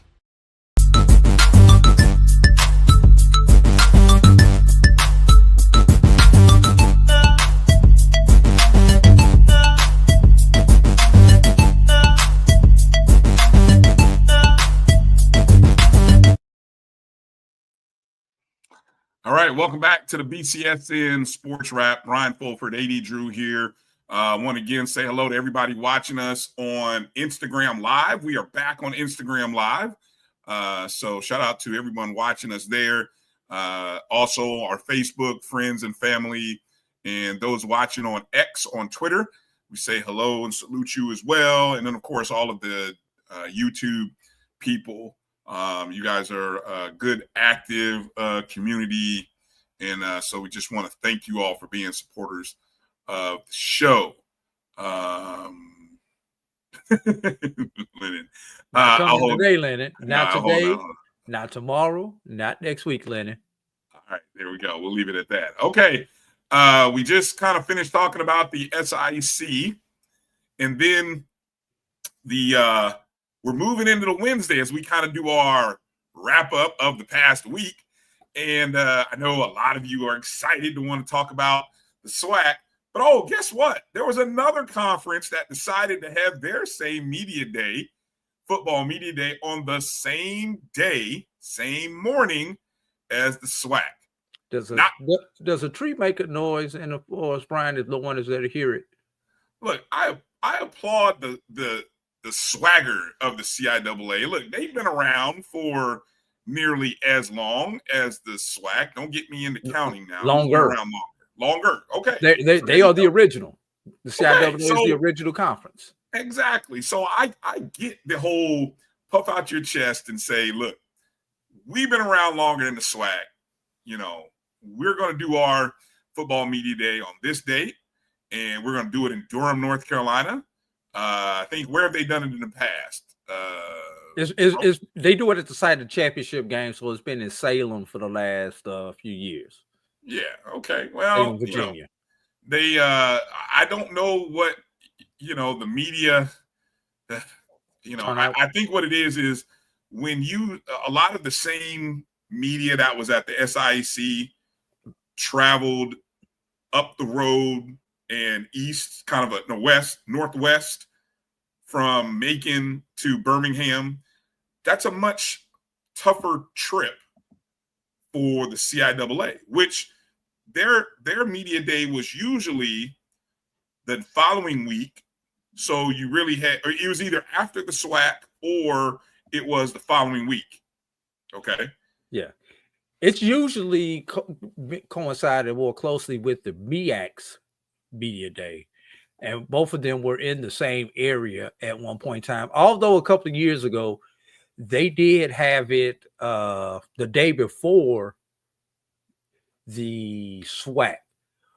SIAC used to be first, but SIAC used to be a week before the SWAC. Yes. CIAA and SWAC tended to be the same week, with the MEAC closing us out. Because I do remember one year in particular, I flew from the CIAA to the SWAC because they were back-to-back days. Right. So I get it.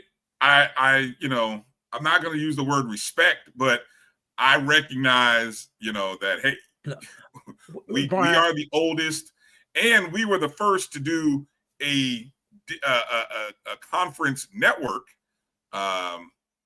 before the SIAC did one and before the SWAC decided to do one. So, and the CIAA's CIAA Network.tv has been around for, I think, at least 3 or 4 years now. And it functions pretty well in its space and gives you an opportunity to see every school, every sport. It is the model that I think the SIAC is striving to replicate. And it's what I think a lot of the SWAC fans are hoping SWAC TV becomes. Yeah. Brian, while the CIAA may have been first to do a lot of things, they were not the first in 2025 to announce when their media day was. Oh, right, exactly. So CIAA, when the other 3 conferences have announced their media day, you may want to adjust your schedule next time. Yeah. So from Durham, North Carolina, the predicted order of finish for the 2025 season, again, tight on graphics again, Drew. I had to go with what was available. So you get this right here. Now, the first thing we'll talk about is that the CIAA last year, if you recall, had 12 members, and the 12th member all of a sudden was dealing with St. Augustine, dealing with financial issues, basically shut down athletics.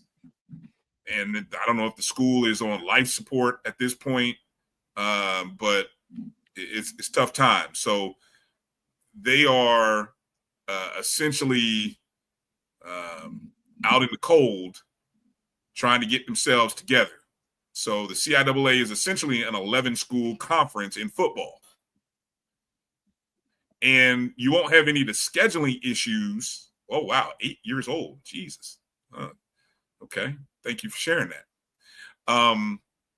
You won't have some of the scheduling issues that you had last year, where you had schools trying to, let's just say one of the unintended consequences of the St. Aug thing happened in the fact that Virginia Union had a game.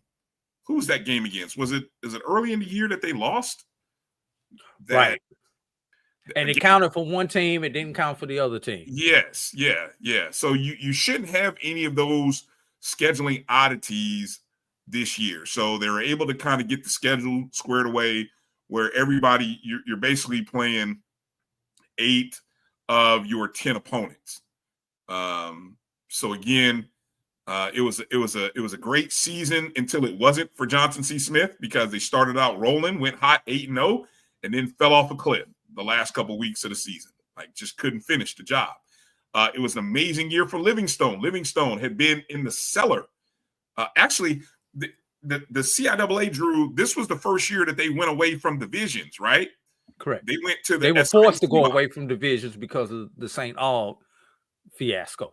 Right. And what we found out was the teams that were part of the Old South actually until the championship, actually we saw teams in the South that were actually having good seasons that had been cellar dwellers. They weren't even in the hunt. But all of a sudden, you had Shaw, Livingstone, Johnson C. I mean, even Winston-Salem. Everybody in the South was over 500 at one point in time late in the season. Right. And we used to kind of joke that it was Fayetteville State's and everyone else. It was like, for like a good last 5-6 years, it's been all Fayetteville State. And they actually were I think they won a game which actually affected somebody, but they weren't as dominant as in years past compared to everybody else in the Old South, right? Right. Okay. But you had your two northern teams. You had the rematch, of course, for the championship. Right. Virginia Union, Virginia State ended up playing each other again. Of course, they play each other the last week of the regular season. And I think because Johnson C lost that game to Livingstone in the last week of the season, you ended up with a rematch in the championship game. Virginia Union, Virginia State, Union ended up winning it again. Yeah. Good commentary. If you're in our YouTube chat, we got Steve giving us a great recap of the year. You've never not working Gaither. Exactly. Okay, so here's the predicted order of finish from 11 to 1. Predicted last, Bluefield State. I believe they got a new coach this year. Or no, second year for their coach. And I'm not even going to try to do this because I'd have to go back into my notes and figure out who is new and who is not. But Steve is in the chat. So Steve, as I go through these names, new returning coach, new coach, you can tell us that. There you go. In 10th, predicted to finish 10th, Lincoln, PA, Lions. Predicted to finish 9th, Elizabeth City State, Vikings. In 8th, the Shaw Bears, right? In 7th, Livingstone, Blue Bears. Livingstone had a great season last year. In 6th, predicted to finish 6th, Bowie State, the Bulldogs. Remember there was a time when they were like the cream of the crop. Like every year, it was like Bowie State, Bowie State, Bowie State. In 5th, of course, the Winston-Salem State Rams. The Rams predicted to finish 5th. Finally had that winning season. Kind of gave hope to people last year. In 4th, Fayetteville State. Fayetteville State kind of been one of the standards of the Old South. Finishing predicted to finish 3rd, Virginia State. The Trojans predicted to finish 3rd. Predicted to finish 2nd. That leaves 2 schools. A matchup that we really thought we were going to get for the championship game, but it didn't quite work out. In 2nd is Johnson C. Smith. Had a great season. Started out 8-0 and lost the last 2 games and lost out on a chance to play for a championship. So, I mean, brutal ending to the season. We'll see how that affects their upcoming year. And predicted to finish 1st, Drew. This surprises me given the amount of turnover. Virginia Union. The Virginia Union Panthers who, if I believe, I heard an interview with Dr. Alvin Parker, and I forgot whose network I heard it on. He lost about 17 players. I don't know between transfers versus graduation. I don't know what those numbers are, but Virginia Union predicted 1. Yikes. But that reload, rebuild. They got a program over there. But this will be the first year in several years, or at least 4, 5 maybe, without Jada Byers behind an offensive line. And Jada Byers, of course, one of the who we picked him number 2, didn't we? Number 2? Yeah, number 2. Our most impactful. Yeah, number 2 on our most impactful HBCU football players of the first quarter century. Okay, so let's see. I'm just kind of glancing back at the comments. ECSU has a new coach. Well, he's new for ECSU. Shaw has a new coach. The Rams, Steve says that Winston-Salem is ranked 5th, but that's too low because they beat the team that was ranked 4th and 3rd. Where's the respect? Where's the respect, Steve? I'm sure. Where's the respect? Player of the year. Let's see. Did they do the player of the year, or they just do the first team? Oh, they have the first team in their release on their website. They don't have to have the player of the year. But to Steve's credit, Dalen Lee of Winston-Salem State is the QB1 in the conference. Mm-hmm. Yep. Running backs, Travion Tinsley, who transferred from Shaw to Virginia Union, and then Michael offensive line. Yeah, I mean, look, any running back, given that offensive line that Virginia Union continues to have, I would definitely want to run behind that. And then Micah Robinson, a Bowie. Now, the wide receiver, Brevin Caldwell, is back at Johnson C. Smith. Now, let me see, was Caldwell a freshman last year? He was an underclass. He's a freshman or sophomore. He had an amazing season, and given all the transfer portal jumping and stuff, Virginia Union, 17 players in the portal last year. Yeah. I was surprised I'm surprised to see I'm surprised to see Brevin Caldwell back. And if I'm not mistaken, didn't Johnson C also pick up a quarterback? Durham, formerly from Albany State, if I'm not mistaken, Kelvin Durham. So Durham was Fort Valley. But he was at Fort Valley, but he transferred to Johnson C, if I'm not mistaken. If I read the, I try to keep up with he followed his coach. Yes. Okay.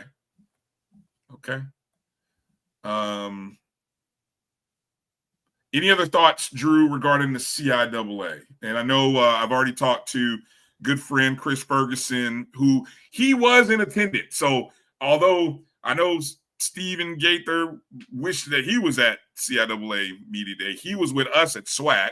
I think Wally Pitt was at CIAA Media Day covering for Game Day. And I know Chris Ferguson was at CIAA Media Day. So I know we're working on getting Chris, who's a friend of the program for a long time. He will come on and join us, if not next Sunday and one of the upcoming Sundays, to give us a real good breakdown of the CIAA upcoming season. So what's your thoughts, Drew? What's your takeaways for the CIAA? For me, honestly, it's kind of hard to take away because I didn't get a chance to see a whole lot of it. Mm-hmm. Number one, because I was enamored with SIAC SWAC and BAC SWAC Challenge. And number two, there just was not a lot of reporting that popped up on my timeline on my various social media platforms that I follow that gave me headlines that I wanted to click. Matter of fact, I don't remember any CIAA headlines popping up on my timeline. I saw plenty of reels and shorts and everything else from SWAC Media Day. Saw some from SIAC. And believe me, I follow all these. I follow the CIAA schools. I follow the REACT schools on my timeline. I think I'm friend or follow or whatever you have to do depending on the platform with every one of these programs and did not get anything. Yeah. So once again, Brian, is a media day if no one is there to hear it? Well, I'm sure somebody was there to cover it. But I think you kind of do a bit of a disservice. Look, you have to be, I think all of these conferences have to be realistic that while we have seen growth in the HBCU media coverage, I mean, every staff or entity is either a 1 or 2 person unit, or you have a team like a starting 5. You know, it's a very small roster. You're not. I don't think anybody's has a roster that is 10 to 12 people, and you can send half of the team to one location, half the team to the other. So the disappointing part is that if the CIAA was the last team to announce, it was disappointing that they chose. Now, and I know the CIAA does a 2-day thing, right? They do a community service on one day. So does everybody else. Okay, so my thing is, you being more conscious about the coverage and presenting the best opportunity for your schools, you've got to have your media day. Their media day should have been on Thursday, in my opinion. Now, maybe you don't have the access to the facility. I get it. You know, it's possible. But you were the last to announce, which means you knew that everybody else was having their stuff on these other days. Okay. So, I don't know. You know, it's a tough business. And you got exactly media has to make business decisions as well. But, you know, and then I look at the school, and at the end of the day, Drew, then I'm okay. So if I'm not getting anything from the conference, which the conference itself is struggling to push out content and information, then you're relying on the schools. So which schools have staffing ready in July for media day to be able to push out content? Like, you could go through all of the conferences and the SIAC and the SWAC and the CIAA, and all you got to do, guys, go look at the football media day. Go look at the football feeds, Twitter, Instagram,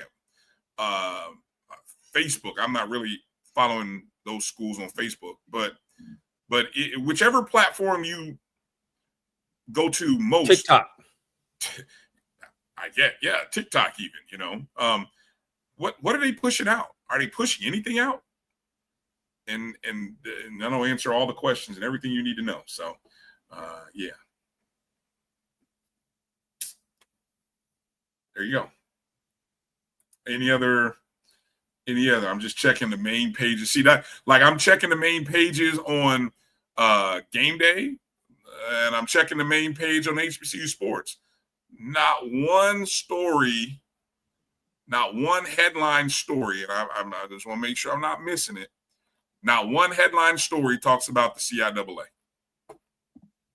So from that vantage point, CIAA, you fumbled the ball with your media football day, in my opinion. Look at that. He said it. Not me. That's all. We can end it right there. And that's a CIAA for lifer. Exactly. He follows it heavy.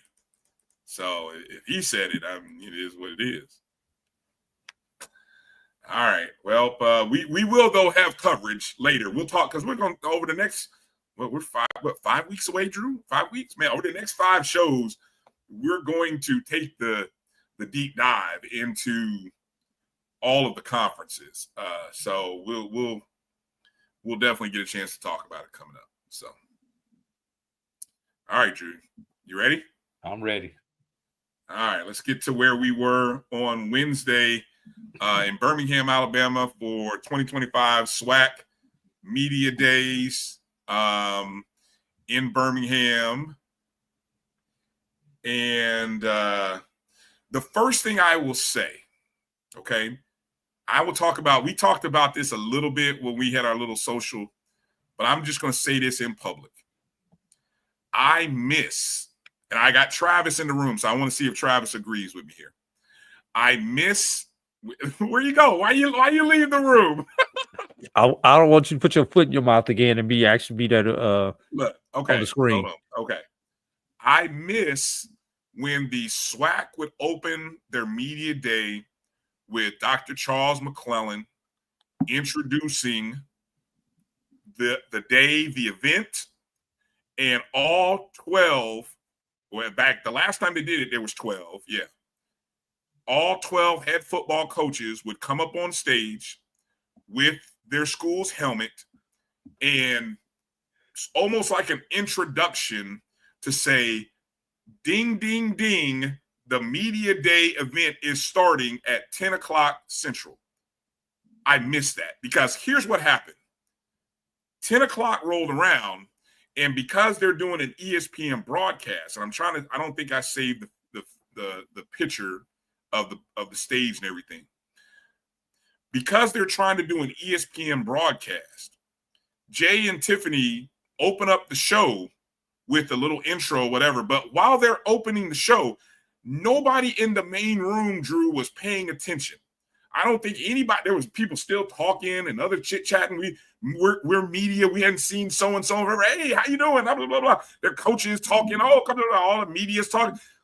And then what was even worse is when the commissioner of the conference got on stage, I could barely hear him because the audio from the stage was pumping out into the main room. But nobody, like, where was the respect of the fact that the commissioner of the conference is stepping up to tell us this new thing that the SWAC is doing? Because we knew we had an idea that something big was coming, okay?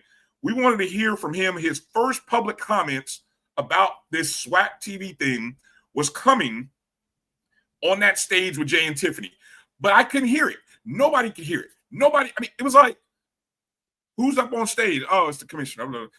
I just thought it was the one miss of the day that bothered me. And I guess because I just feel like that moment of bringing all the coaches up on stage centered everybody, because you knew that all the coaches who were around the sides would come up and people would have a photo opportunity to take a photo. And yes, there was what was more for the people online? I think he's talking about the people coming up on stage. Okay. I just think I almost want the commissioner to give a State of the Union, give a State of the SWAC. You know, we used to get the State of the SWAC. We used to get the State of the SWAC. I love that. I'd love to hear about the State of the SWAC. I want, and I know Dr. McClellan, he went to our network and a few other people. And I'm glad we got some good commentary, which I'm still clipping and I'm gonna post it. And I know he did some stuff on SWAC Digital, and he said some different things in different places. Well, maybe not different, but maybe he gave different further explanations based on the question. But man, I would have really enjoyed give him his 5 minutes of an introduction. Let Jay and Tiffany introduce the commissioner, introduce the coaches, go to a commercial break, and then, hey, everybody go break out into your breakout groups and where you're supposed to be based on the time sheets, where you got to be. But I'm begging, I'm just my one comment, whoever's listening and watching, please bring that back. Bring back the SWAC commissioner and the coaches coming up on stage for the photo op. I miss that. So I don't know. That's my opening rant, Drew. any like or anyone? I know you're working, so you're kind of doing double duty, Bro. doing stuff with us. It was about 10:30, and I realized, oh dang, this thing had already started because I was That's moving my around. point. That's my point. I purposely, because you know what, we've started our show in the past, and my biggest complaint was to Roy, we need to be in the room to cover the commissioner's speech, right? And guess what? I made sure we had a camera in there, but guess what? I don't think you can really hear it. You can. There was no. So I don't know, man. It was just. It was a letdown for me. So there's my big thing. All right. All right. SWAC. All kinds of stuff to talk about. Let's talk about predicted order finish to start, Drew. There's the predicted order of finish. I don't think we have too many surprises from the East or the West.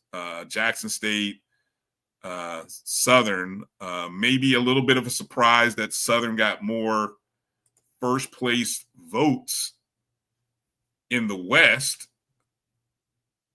than Jackson State in the East. But then when you look at the total points, it kind of balances out.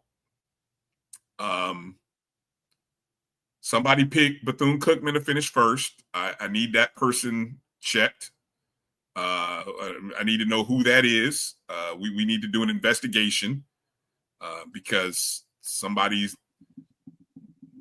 I just want to know what they see, what we don't see. That's all I'm gonna say. No shade. I hope that's not shade. I just want to know what we don't see, because we can understand FAMU got a few votes. Alabama State has Andrew Body coming back. So I know that, last year Alabama State was ranked number 1 to finish in the East. Okay. Over on the West, Prairie View, Coach Jackson, I guess all that internet, he been doing a lot of internet. Their social media team is on point, man. It's the best social media team in HBCU football, apparently, according to Coach Jackson. So, I mean, they got a first place vote. And then UAPB got a vote. Now, this the same, correct me if I'm wrong here, Drew. This is the same UAPB that lost a quarterback who's now at Alabama A&M, who was a pretty good quarterback, which he wasn't invited by Alabama A&M to attend. I'm gonna leave that alone. And a receiver who's now playing, where's he at? He's in the FBS, playing for a Power 4, Power 5 school. But somehow UAPB got a first place vote. Interesting, Drew. That's all I can say. Interesting. No comments. No comments. All right, you're gonna leave that one. Any surprises here, Drew? In Arkansas. Thank you, Chris. Arkansas. Any surprises here, Drew? Predicted order finish. Pretty much chalk. Pretty much chalk, especially on the east side. On the west, got the surprise, I think, maybe Alcorn in second. But if you don't predict Alcorn second, who will you put in second place? You're going to go with are you going to give a first-year coach that much credence in Coach Tremaine Jackson? Grambling hasn't shown anything up under Coach Mickey Joseph. Texas Southern has, regressed back to the mean. So Alcorn, I guess maybe by default, that may be the only real shocker. A lot of people probably want to put Prairie View in that number 2 spot with them challenging Southern for number 1.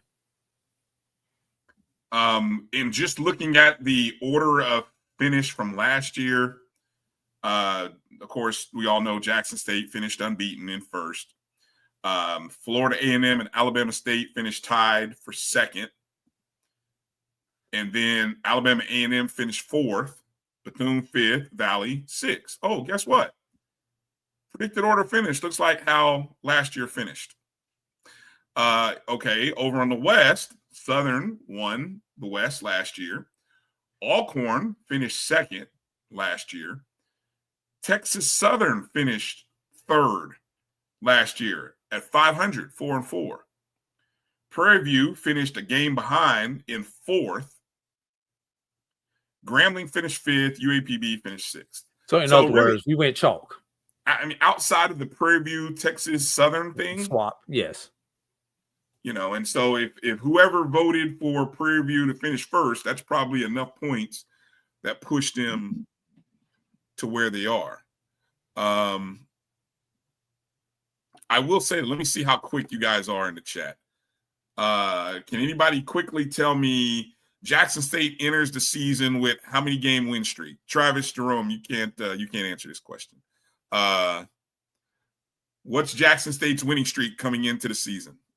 Let's see how quickly somebody can figure this out. Drew, do you know? It's conference win streak. Total game win streak coming into the game. 10. Ding, ding, ding, ding, ding. You're correct. It is 10. It's 10. Oh, some of you guys are off. No, it's 10. 10-game winning streak. So that's what they opened the season, a 10-game winning streak. I know it's easy. Okay. Now, the next closest or the next winning streak is how many games? There's only 3 schools that have a winning streak outside of Jackson State coming into the season. How many games? Oh, is it the longest in the country? Okay. That have a winning streak? There are only 3 schools. And streak means two or more, not just one of the last game. There you go. Just want to make sure everybody understands the definition of streak. There you go. Only 3 schools. I know one who it ain't. It's probably easy to figure out who it ain't. I know one. I know Southern definitely is off the list. Okay. Bethune is off the list. Yeah. I'm gonna go with Alabama State and FAMU. Correct. And then there's one more. Ooh. One more school coming into the season with a winning streak. Alcorn. It is not Alcorn. All right. It is Texas Southern. How do I start with Southern, Edwin? Southern lost the championship game to Jackson State. Process of elimination. I'm just thinking back over the last games or who lost their last game of the season. No offense, Edwin. Right. It wasn't meant to be shade. It was just that wasn't meant to real. be shade. I just knew Southern had lost the championship game to Jackson State. So I knew I could eliminate them from this question. Right. So outside of Jackson State's 10-game winning streak, entering the season, Alabama State, Florida A&M, Texas Southern all finished the year with a 2-game winning streak. Everybody else lost the last game of their season, whether it had been Southern in the championship game or anybody else. So, yeah. Edwin, yours was the freshest because you played the last game. Exactly. 2 games, though, Bryan? 2 games. That's it. 2 games. Wow. 2. That's it. So, wow. Yeah, that just so when we talk about the gap between Jackson State and everybody, you understand. I see it. It should be what it should be. And Bryan, what it should be. You saw it so well that you opened your mouth and inserted your foot. Man, look. You got the clip, Bryan. Nope. I'm not even gonna pull that clip up. I didn't get a chance to clip it. I'll pull it up. Don't do that. Don't be I'll messy. pull it up. Why would you do come that? on, Bryan. Let's have some fun. You know what? It needs to be more in line with you need to put the context around it. But the clip itself is priceless. No, I think it's more so the tweet. So if anything, you have to show the whole tweet for what it was. All right. I'll send it again. Oh, you've done enough damage, Travis. Don't send that tweet again. We were good. We got it. Okay, so I have let me tell you 2 things. Okay. What I like about the media days, you get a chance to talk to people you don't always get a chance to talk to. Some people that we've been on shows with, some people who've done shows with us. We normally get Ken Clark in here, and he and his show, KC 1400 Media, and their collective. I wanted to have a conversation and talk and find out, because I have an appreciation for the work that he and his team does. And they've had a lot of transition over the past year. Okay. So I had a great conversation with him, found out a little bit about him, found out a little bit about his journey and to where he is and where the program is and how their collective supports Jackson State athletics. More importantly, in having a conversation, really the first time I've had a chance to be a part of the interview panel with A.D. Ashley Robinson, I understand now why Ashley Robinson is who he is. You're going to play it. Oh, man. Okay. And who he is. Go ahead and play the clip, Drew. A.D. Robinson, you have I feel like you're really out front setting the standard to speak in terms of no, how standard, others standard is a good word now because we are the standard. A.D. Robinson, you have I feel like you're really. I walked right into that. I did walk right into that. Okay. I walked right into that. but no, and where I was coming from with that is because we see everything that they're accomplishing, right? From their collective to their to the administrative support, the collective embodiment of the fan base, the way the fan base support, and the fan base supports, Drew, not just on social media. They support in the stands, but then they support the various initiatives that guys like the 1400 collective and the athletic department, they support all the way around. And it's impressive. But what I found out is there's a great working synergy between what Robinson has built with the university, the Jackson State University, right? And let's be real, Dr. Cavill will always remind us, none of that's possible. None of this great things that Jackson State is doing if everybody is not on the same page. Total support. Exactly, Chris. There is total support from everyone in Jackson State. And I think A.D. Robinson does a great job of communicating that. And then the fan base buys in, and then they support financially. I mean, the things that the collective has been able to put forth in support of the programs, right? It doesn't happen without good communication and good support. So when I said what I said about being the standard, look, as great as Florida A&M is, we are doing a lot of things oftentimes without 100% university support for our athletic department. We probably do more with less.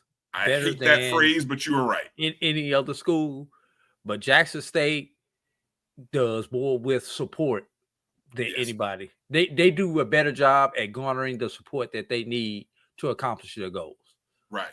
And here's what I found also in learning more about A.D. Robinson. See, a lot of times people think the whole Coach Prime thing, I jokingly talk about the Prime effect, right? But really, let me tell you, A.D. Robinson was there before Coach Prime. And what I came away realizing, and this was my thought here, he needed somebody who could help amplify the ideas that he probably already had in his mind and on paper and wanted to do. He needed somebody like Coach Prime to come in and amplify all of the ideas that he had. And that is why in the post-Prime era, Jackson State is thriving as well as they are, right? And I mean, so yes, it's a testament to the leadership of Robinson and the way he works in conjunction with the university. So that was my takeaway. And if I tell you that I'm envious, Drew, I'm envious because I know how great our university, Florida A&M, could be. And yes, like you said, we do probably more with less. And that less is total support from the university and other key units, because we got, I'll stop. But, Brian, the envelope should be there by Tuesday, no later than Wednesday. It has a self-addressed return envelope for your Rattler card to be sent back to Tallahassee. Oh, stop it. Look, and I'm not wearing so Travis, don't you send me no shirts. I'm not wearing those shirts. I've given you the clip of a lifetime. You've already ran it, and all the Jackson State followers have retweeted it. But I am not. Don't send me any hats. Don't send me any T-shirts. I'm not wearing it. I may put it in the background, but that's it. That's the most I will do on Sundays. I'm not wearing any T-shirts or hats. But yes, and shout out to the KC 1400 NIL Collective. We have good people running a collective at FAMU, Fang Exchange. Love it. He still remembers the bet, Drew. He doesn't forget. Jesus, this guy. I just need my university to support it. I need my university. I need more Rattlers to support it. The same. And that was my big message to Rattler Nation when I came back from SWAC. I said, man, if you only knew, if you saw what Alabama A&M is pushing with their collective, if you pay attention to what Grambling State is doing, if you pay attention to what Prairie View is doing, I'm telling you, some schools are going to get left behind if you continue to operate and not support your university's collective. All right, my rant's over, Drew. All right. Let's get to the BX SWAC Challenge now, Brian. We didn't talk about the SWAC TV thing, but okay. Oh, yeah, let's talk about SWAC TV first. Yeah, that was huge.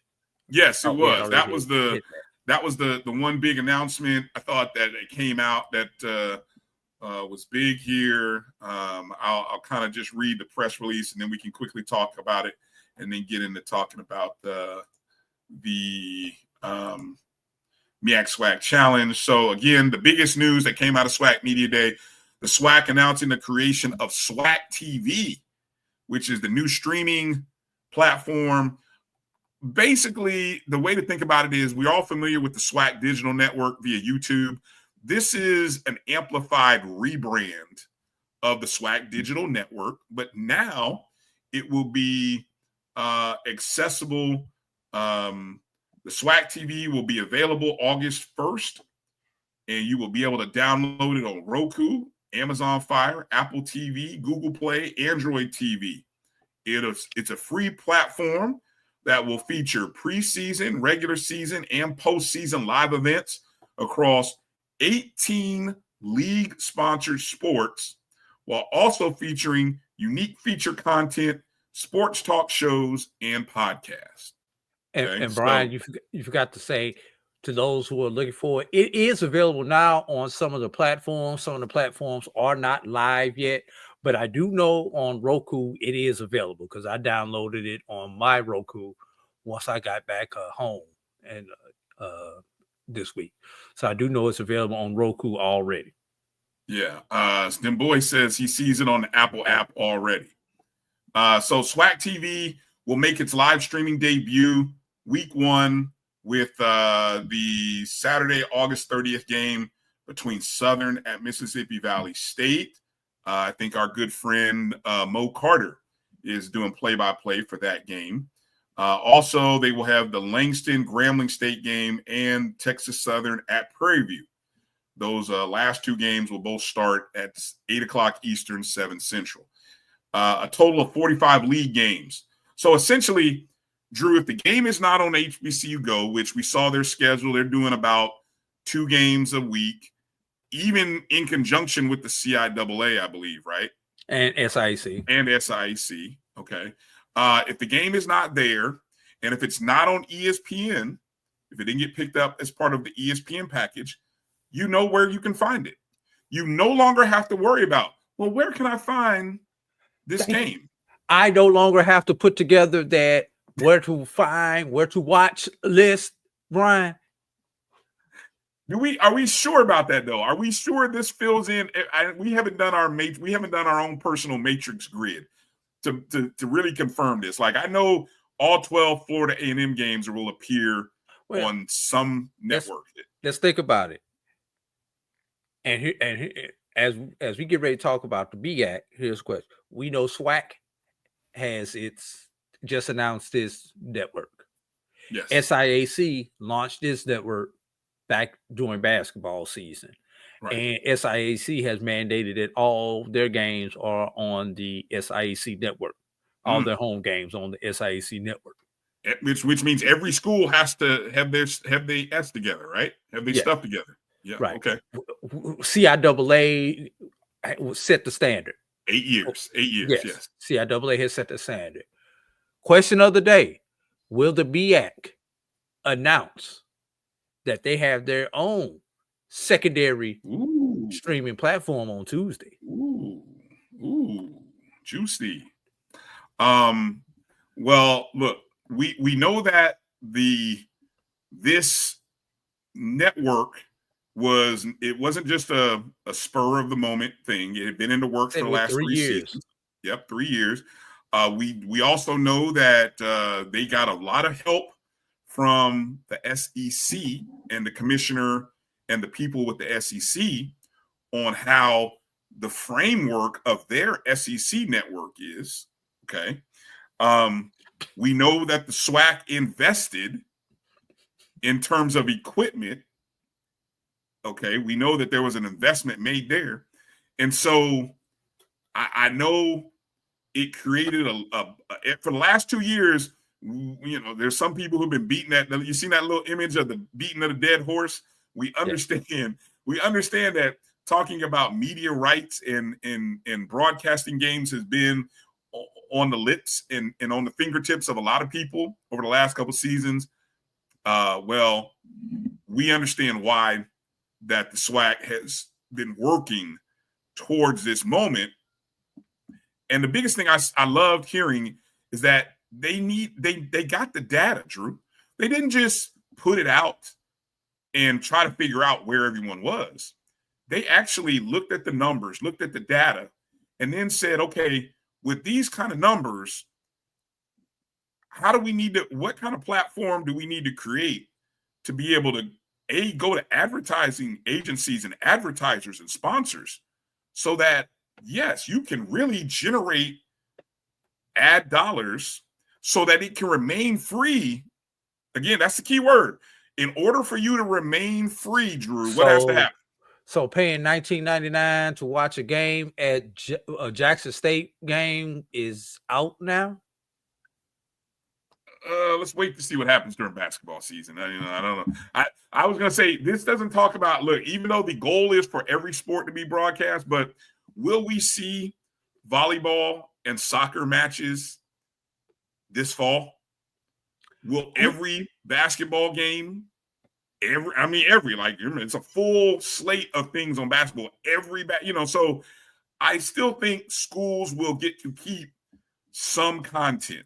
I don't know. We'll get some more information. I know Dr. Cavill, he's traveling this weekend. Alpha Convention, I think, is where he's at, but he's working. We're going to watch his shows this week. I'm telling you, just be on the lookout. He should have some good info. But yeah, no, I think but here's the thing. You won't have to do the pay-per-view model that has been using to broadcast games. You know what? Now that pay-per-view model will get you, Drew. And if I'm giving this away, this is free pro tip. Pre-game, post-game, coaches shows, bingo. That's where now every school, you want to do something to generate revenue with your fan base. Those are the content that you give your audience. Because certain people, we love to watch the post-game and pre-game and post-game shows, right? Interviews with the coaches shows, pay-per-view. Don't charge me for the game. Let the advertising pay for the game. But the pay-per-view, the extra, should be now, Drew, what? The post-game press conference. The coaches shows. The coaches shows. Yeah. That's where you get the pay-per-view at. You agree? Disagree? What's your thoughts? I agree. Two questions I have as we get ready to go into break. Number one, who's going to produce these games? As in, will these be campus run, student run, or journalism schools, media majors that you have on your campus? Will they be the ones tasked with this, or will these be third party outsourced? So that's question number one. And along those same lines, what happens during the time of the year when you don't have students on campus? We know there are home games during Christmas break, during Thanksgiving break, during spring break, during fall break. So how those issues are going to be addressed. And will we see just bits and pieces of our non-rev sports? And we'll be able to see this early this fall with women's soccer, with volleyball. Or will we see all games on our campus? Will those non-conference games also be included? Or will it just be conference-only games? Just some of the questions that I have that I know are going to come out over the next little bit that hopefully we'll be able to answer. Yeah. Again, it's a tremendous opportunity that each school will have, and I look forward to learning more about the plan and the strategy.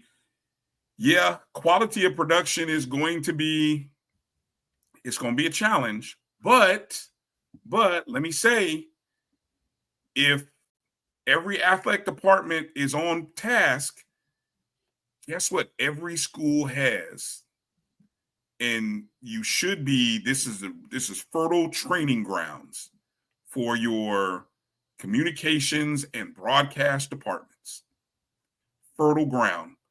Not only is everything you need to do to be able to run these productions. Now, I mean, you got to educate. You got to talk about, how you got to go to some practices. You got to go to some scrimmages and do some work throughs. You can't just show up on game day and expect for students to be able to pull off a quality broadcast. Nope, you're going to have to do some practice. You're going to have to do some practice runs with practices. That's your best opportunity. And then hopefully, you're going to get, if you just have your senior level students, broadcast students starting this, I think you'll be okay. Talk to them about how to ask questions. Talk to them about how to talk about the game. Talk, how to do play-by-play. I mean, there's plenty of places and opportunity, but this is all the stuff that's being taught. You're teaching this stuff in class. So you don't have to reinvent the wheel here. You don't have to make up something new. You can teach this within a class structure and then bring it to the universe. So what are you saying? They learn the theory in the classroom and the athletic events become the lab? 100%. Oh, okay. 100%. It's either that or, like you said, you have to go out and hire third-party companies. And it may be a combination of both. And that's your best strategy, probably, especially when you, like you mentioned, when you have weekends where students aren't available. Yeah, you might need to go ahead and hire a third-party company to do your broadcast. And also, right now, as some schools are in better positions than others, those schools that are not up to speed will definitely need third-party help getting their people up to speed for possibly this first year. Exactly. Yeah. So let's take this next break, and then let's come back and let's get into the SWAC challenge, Brian. All right. Coming up here, SWAC challenge coming up here in just a second. You're watching the BCSN SportsWrap. I got it. Yeah. I got right it. Here on what? No, I was telling you I got the fire. Are you gonna do both of them? Yeah. All right, we'll be back in just a minute right here on the BCSN Sports Wrap. As we proceed to give you what you need. Y'all know what it is, man. When I was sleeping on the train, sleeping on Mesero Ave out in the rain, without even a single slice of pizza to my name. Too proud to beg for change, mastering the pain. Was calling southern rappers lame, but then Jack and I slang. I used to get dizzy spells, hear a little ring, the voice of an angel telling me my name, telling me that one day I'll be a great man, transforming with the Megatron dawn, spitting out flames, eating whack rappers alive. They call me J Electronica.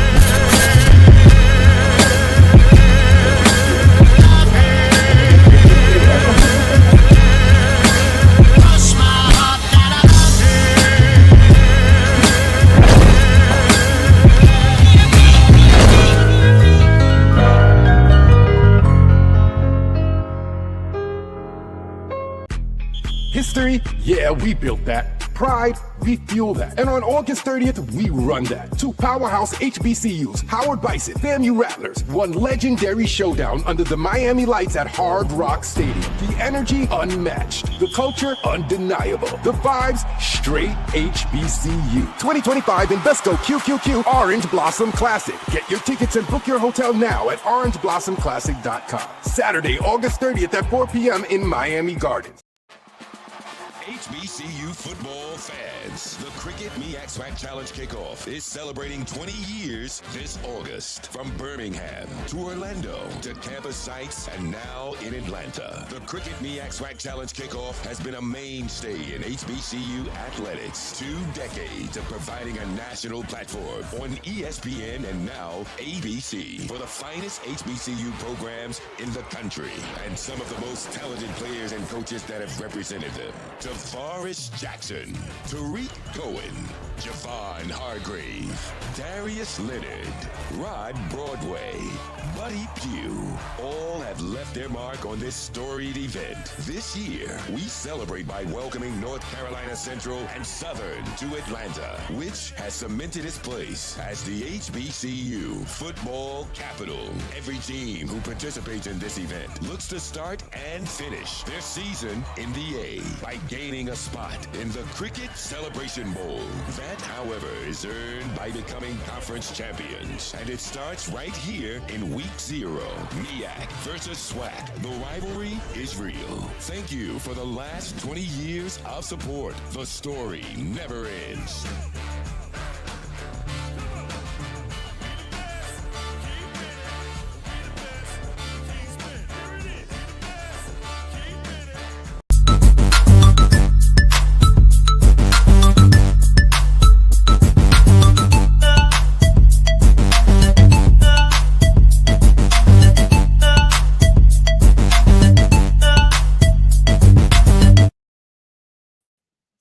All right, welcome back to the BCSN Sports Wrap. Bryan and A.D. here. Appreciate all of you guys hanging in and watching us as we have gone through the past week. Man, it's a lot of stuff. I mean, one of the busy summer, most busy weeks of the summer, where we had 3 conference football media days. We had the HBCU Swingman Classic, and then we had on Thursday an event that Drew is very excited about. It was the MEAC SWAC Challenge Kickoff press conference featuring the Eagles of North Carolina Central and the Jaguars of Southern University. Southern, of course, 3-0 in these MEAC SWAC challenges. This is the 20th year. And of course, I love that 90-second spot, Drew, because it gives you the history. It tells you, I remember being at one of those Legion Field games, and then they moved it to Orlando for a few years, right here in the backyard. And it's a crazy thing. I never actually went to any of the ones in Orlando, sadly. Then they moved it a couple of years. That's why they moved it, because you never showed up. Look, if I didn't show, that kind of explains it, right? It was hot though. That's all I know. It was hot. Those games were, ooh, Jesus. Then it was moved to a couple of campuses, and great conversations that we had with Executive Director John Grant. The event was really on its, it was very close to being pulled, in those years. And I don't know if it was entirely all related to the attendance versus the viewership numbers, but, John Grant fought, and I mean, not physically, but, literally, but I mean, he basically had to go in and convince the folks at ESPN that, hey, this event, needs to move to Atlanta because of just Atlanta and what it means to HBCU events, fans, schools, right?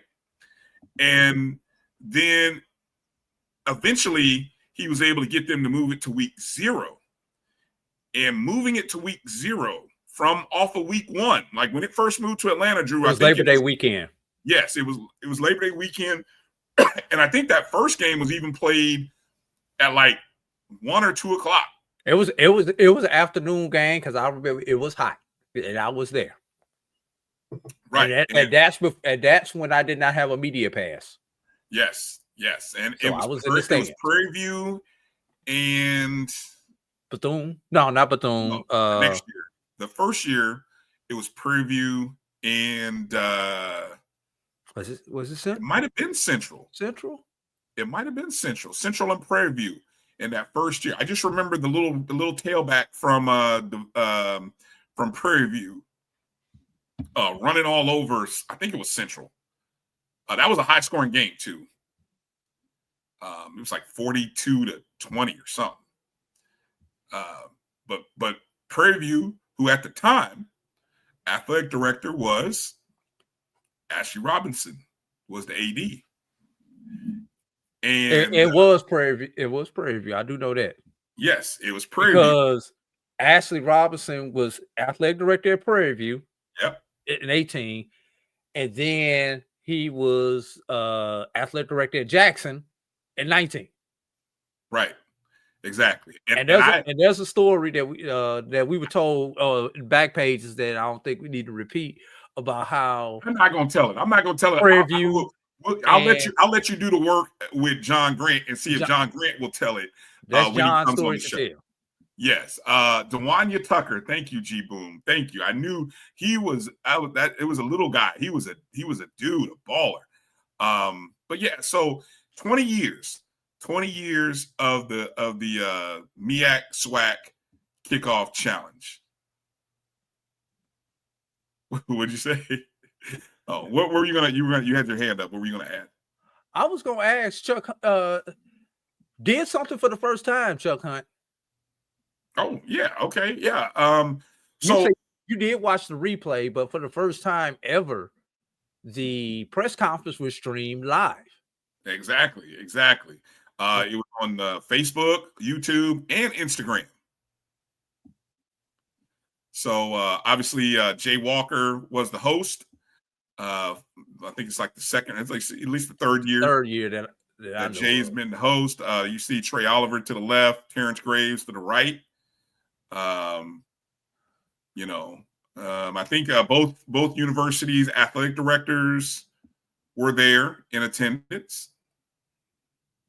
And then you can see there's I believe Jay Walker with one of the sponsor executives from Cricket Wireless. That's so left to right, you have Trey Oliver, then you have Executive Director John Grant, Cricket Wireless representative, Jay Walker, and then Terrence Graves going from left to right. Yeah. Good stuff. And even your boy got a chance to meet George, White George. Shout out to George, who I think we said he will be coming on the show. We will get him to come on the show one of these upcoming Sundays, and storyteller. And I think he said he has about 60 more HBCUs to visit. But yeah, So I found out, Drew. I found out not only, and again, I met George at the social the night before, and I recognized him instantly because my sister is a big fan of his. And then get this, my aunt, she loves. I mean, I'm talking like his feeds are the first thing after she like puts her feet on the ground, give thanks to God, maybe reads the Bible. The first thing she's on social media doing is checking George's post. So it's like God, Jesus, white George. So I learned that. I was bugging. I'm like, Auntie, you love George that much? She's like, look, child, what? I said, oh my God, okay. But anyway, so shout out to George. I can't wait to have him on the show. All right, so. Yeah, so again, the SMIAC SWAC Challenge press conference, by far and away best lunch spread and look, the SWAC did a good job for lunch, like for media day. If you got it, if you were able to get the fish, chicken, the mac and cheese, the green beans, the chocolate cake, if you were able to get any and all of that, I had the cheesecake.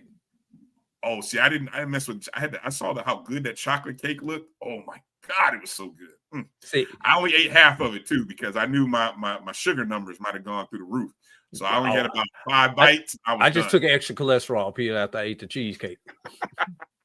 But no, I mean the chicken. And so we go from that good spread. If you got it, media day. Shout out to the SWAC or to Sheridan. Really, you got to give a shout out to the Sheridan for that. But then. Georgia Southern. If that meal came from the Georgia Southern, I mean the wings, and it did. Woo, I mean they had teriyaki wings, lemon pepper. Woo, my God, hot wings. Man, it was good. It was so good. So barbecue wings. That's why I go. That's why I go to the SMIAC SWAC. I told Mr. Grant, that's Mr. Grant. You have me every year. If y'all keep feeding media like this, I cover and I'll do whatever you need me to do. Just feed me. Shoot, it was good. But okay, anyway. So that was all good stuff. Drew, give us behind the scenes, man, because you were an integral part, you and the people that you work with, and the names escape me on all of the young ladies who I had to work with. But talk a little bit about the stuff that goes on behind the scenes and making that happen. I do want to shout out Lavasha, Alexis, and Grayson. Those are the 3 people that I work with closely. And Brian, it's refreshing. And I told them this. I was like, I don't know if y'all realize this, but everything the 4 of us are doing here to get this press conference, all these different things that you see, the different posts that you see on social and everything else that we're doing as a 4-person team, I have to do all that by myself where I work at. So coming over here is easy, relatively, not that it's easy, but relatively speaking, for what I do for my 9 to 5. You wish you had this kind of team group. Yes, to work my with. 5 to 9 is easy because of those 3 people, along with of course our leader John Grant and Edgar. But putting this thing together, we wanted to try something different this year. For those of you all who don't know, Michelle Jinks, who has been the media coordinator for about a decade or so for the Legend Celebration Bowl and the MEAC SWAC Challenge, decided to retire. And I was given the opportunity to come in and fill her shoes. And one of the things, putting together that event that we did Wednesday night, did you get it? I don't know. Sorry about that. But putting together, and like I said, Wednesday night, that event, there's nothing but people who cover HBCU athletics, along with the staff people on the ESPN side. So getting together, showing them our appreciation, thanking all them, because Brian, we can say this. No one's ever showed any type of appreciation to the members of the media.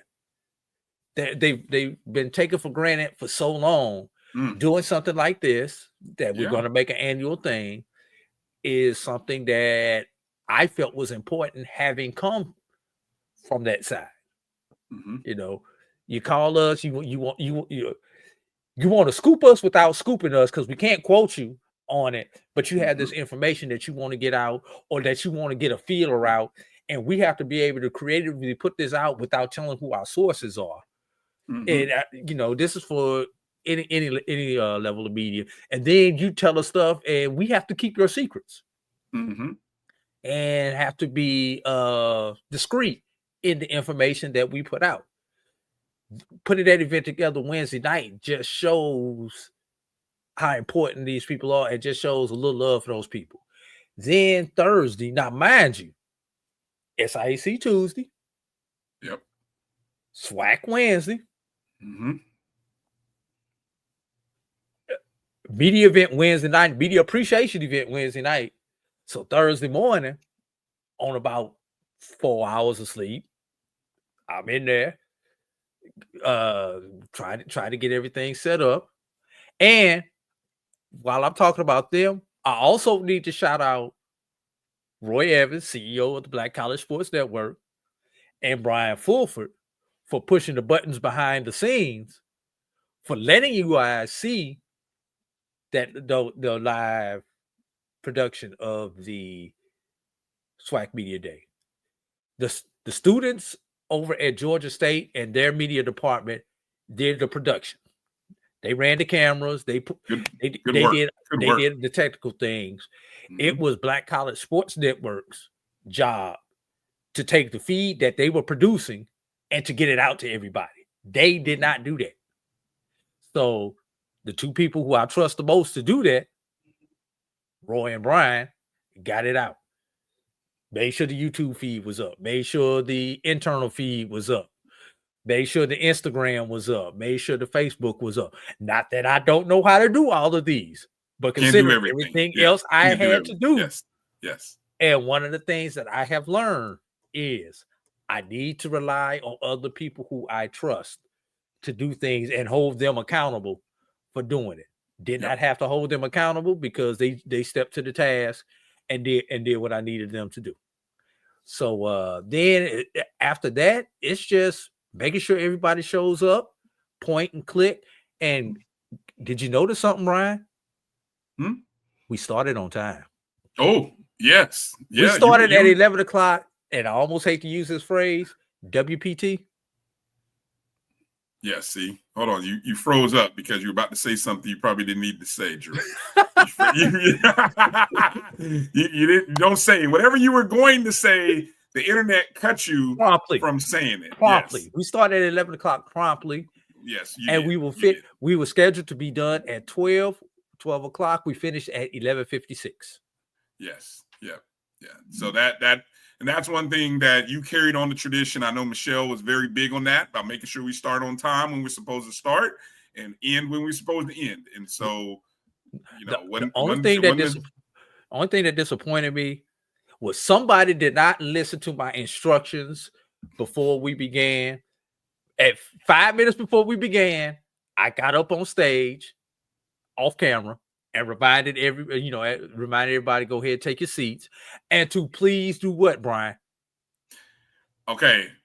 In all fairness, the person whose phone went off, I don't know who he was, but I think he was an administrator for Georgia State. I think he was one of the suits that was walking around in the back, and I don't know if he was there. He was even a little embarrassed that his phone went off. So he knew, but he was I could tell, you know, some people you look at and say, okay, he must be important because I'm just watching him move. I don't know his name, but he was one of the important people. I think that you'd be okay with his phone going off. And he was he was embarrassed. So, I mean, he knew, you know, so it wasn't like somebody who asked a chat GPT question and their phone going off. It wasn't that, you know what I'm saying? It was really somebody important whose phone went off. And so I wanted you to know, because it was towards the end and I knew you heard it, but he was near me and I saw it and I was like, oh, okay. but he's somebody important. I never asked who he was and what he does. I don't like being that guy, but anyway. Yeah, and then when our cricket representative got up to speak, she forgot to adjust the microphone. So the 2.3 seconds you actually saw me on camera was me coming to adjust her microphone, because I tried to give her a few seconds to see if she was going to adjust it, and she wasn't. So I had to come quickly adjust her microphone. Good job on that. Yeah. Yes. But I think from where I was at, everything went well. You know, when the bright lights came on, everybody performed. Jay did a great job moderating once again. And let me say something about Jay Walker. Well, not necessarily. Jay does a great job of reading the room, understanding. He knows the history of these. Hell, he's called every one of these games. So he knows this.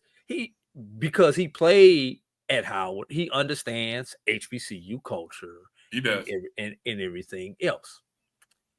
Advice. And I'm probably going to get in trouble for saying this, but I got to say this.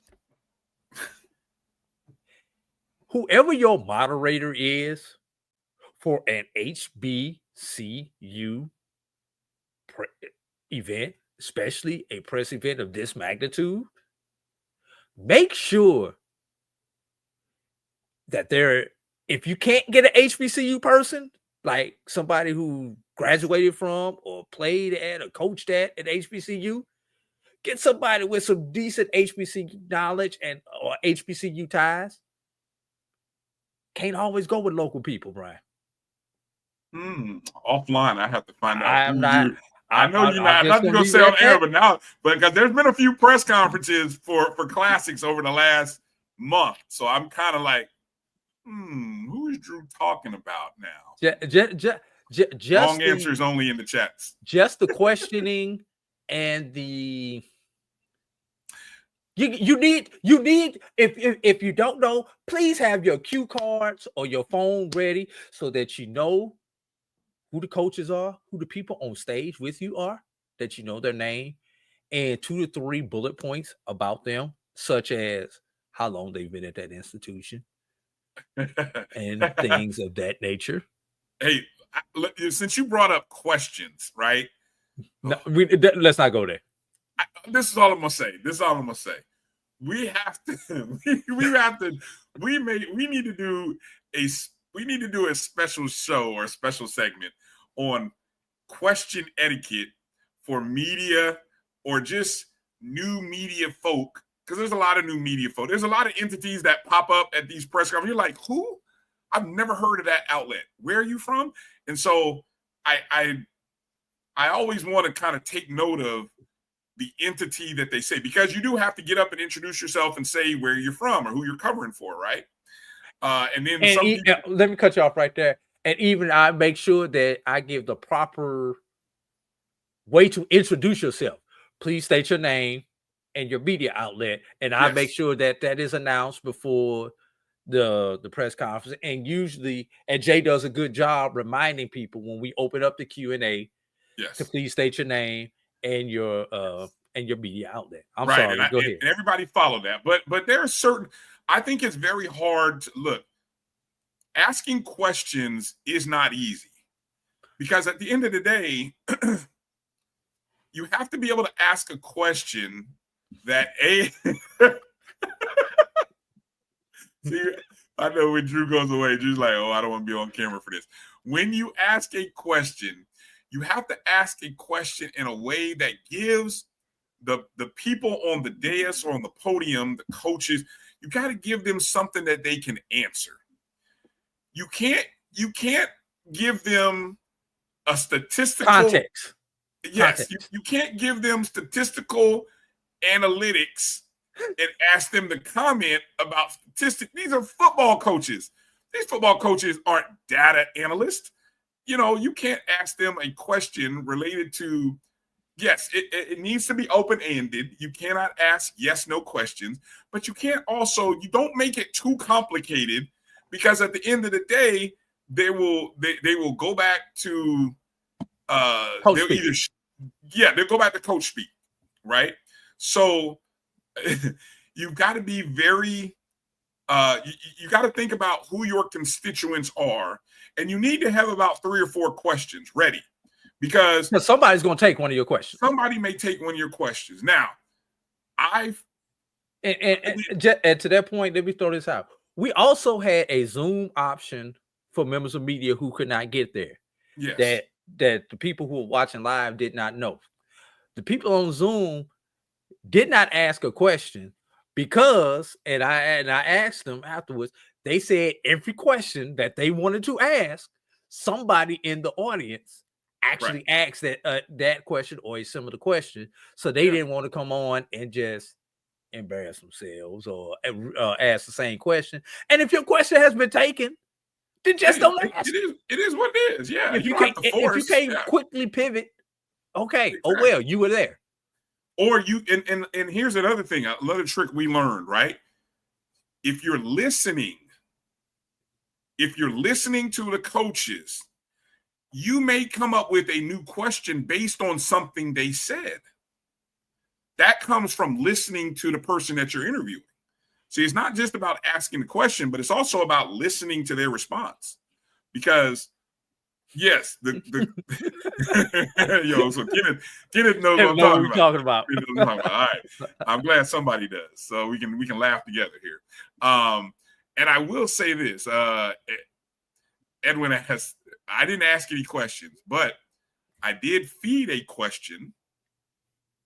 I fed a question, just doing some research, because I was really inquisitive of the fact that North Carolina Central is one of, now my data said 3, but Coach Trey Oliver, I think, said it was like 5, but let's just say a handful.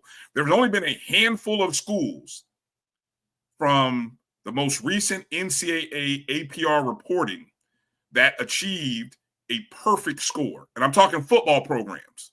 It's probably the one sport where you get the lowest number of perfect scores. I haven't done the data to back me up, so if I'm wrong, I'm wrong. But my data said 3, Trey Oliver said 5. One of those schools was North Carolina Central. And so I think I love Doc's question. Doc asked a great question to Trey Oliver about how that came about and the work that goes into that. But that is to be celebrated. Like when you get these press conferences, you got to figure out something unique about each school, and maybe you try to highlight or celebrate that. And I thought for a team like North Carolina Central, who we are aware that they're opted out of the House settlement, they're the only school in the MEAC to do so. The one thing that they did have is that 1,000 APR, which is a major achievement. Especially in football, especially in this era of the transfer portal, to be able to have a 1,000. And Coach Oliver gave a great answer, and it gives you some insight into why his program is as successful as it is.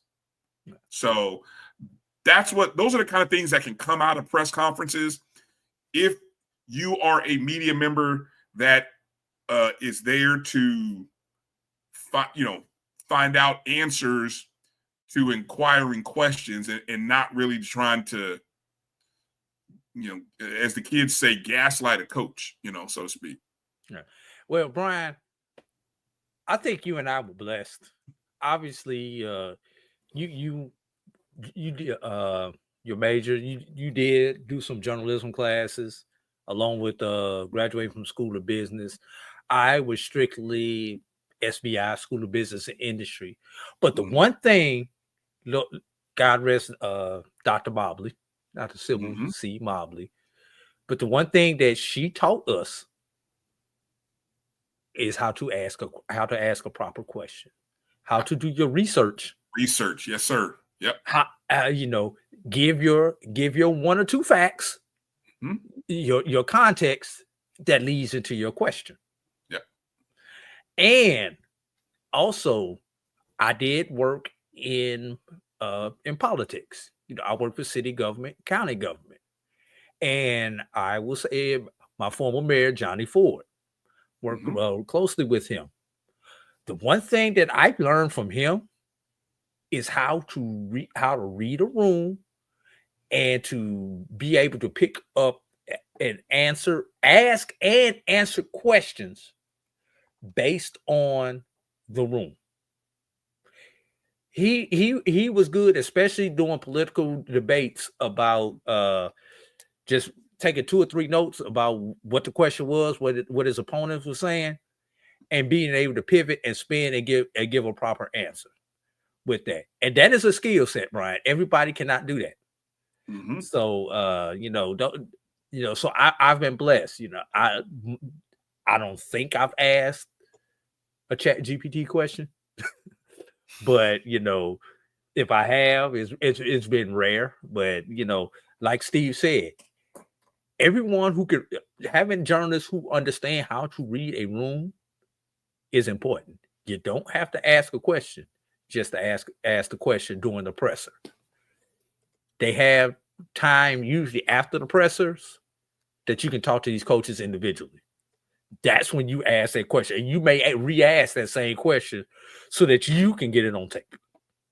Right. But anyway. All right. Good stuff. Good stuff. Oh, the one piece of breaking news regarding the MEAC SWAC Challenge actually came out on Saturday's Carlos Brown show. If you were listening to John Grant's his interview with Carlos Brown and the panel on Saturday, obviously the schedules for the MEAC SWAC Challenge had been set up to 2027 as we knew it, but he revealed the 2028 matchup and that he is working on 2029. But that 2028 matchup, I believe, and I don't know, Drew, can I say who it is, or are we correct on that? I mean, he according to what John Grant said on the Carlos Brown show, now you can say it. Yes, the 2028 MEAC SWAC Challenge will be between Jackson State and Norfolk State. So, yeah.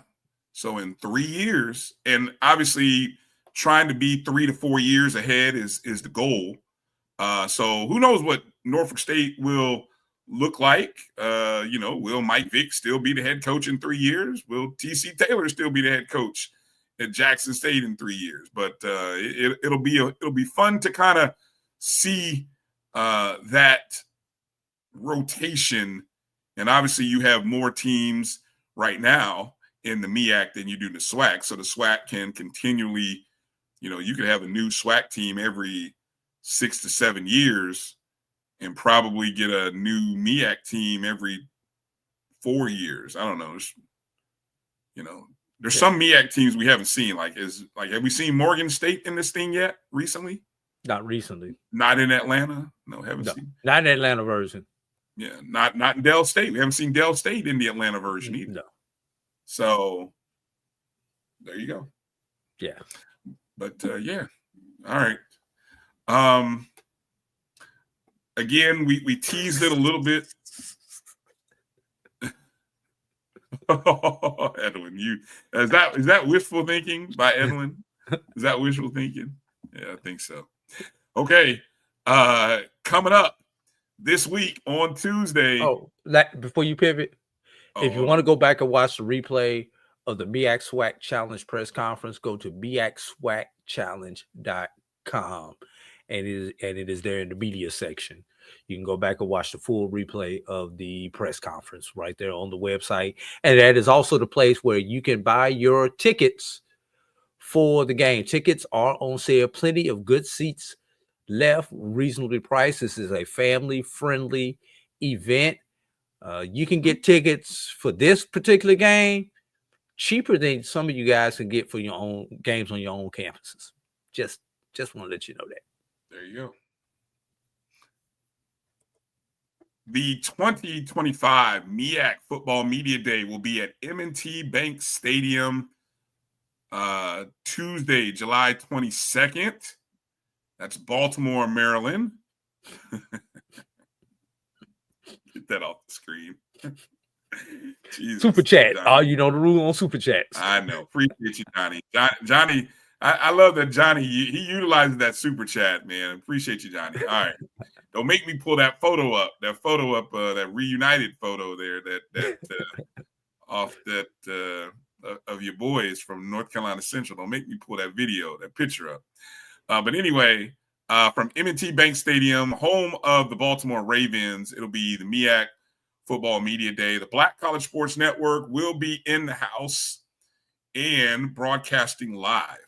So if you saw our set and our setup at SWAC Media Day, well, guess what? We're bringing that same set to Baltimore on Tuesday. So I will not be there. I would love to go, but I'm not. Drew will be there, but I think he's working, obviously. Dr. Caville will be in the house. I'll be pulling double duty again. Yeah, so Dr. Caville will be there. Not really sure who else from our teams will be there, but we look forward to it. I mean, 6 teams to cover, it'll move faster. So, I mean, in all, you'll probably be done by, I don't know what time they go live with the ESPN. I think, if I recall, they get the media stuff.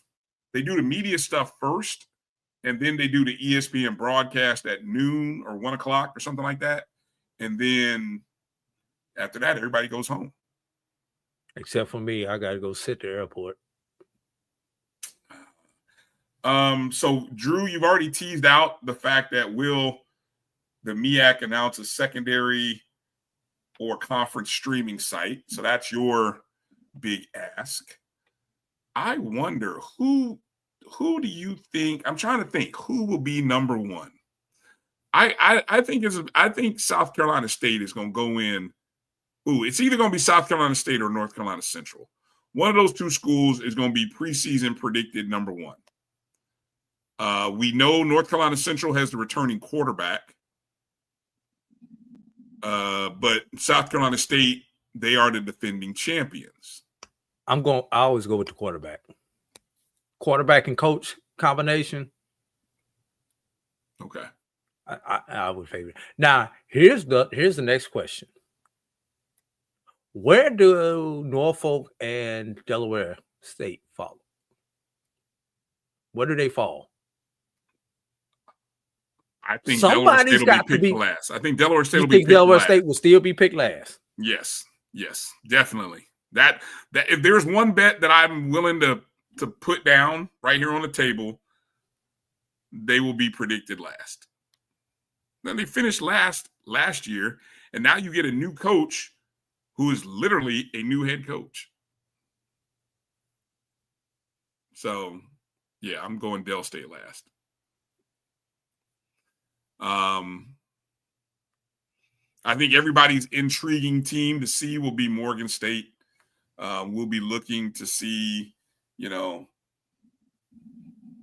what Morgan State does. I would not be surprised if Del State and Norfolk State are predicted 6th and 5th, respectively. Wouldn't be surprised at all. 2 first-year coaches. 2 first-year, first-time coaches. Yeah, first year, first time. Yeah, I mean, it's only right. I mean, look out who else there. You got Larry Scott of Howard, Damon Wilson, Morgan State, Trey Oliver, Chennis Berry. Come on, somebody's really going to have Norfolk State rated better than 5th. I would love to know who that person is. All right, here's the next question, Brian. And we won't get this answer at Media Day, but will somebody go undefeated in the MEAC? I'm not asking a who. I'm just asking a if. You got to win 5 games. Did South Carolina State go undefeated last year? Last year, but you remember 2 years ago, Howard and Central were 4-1.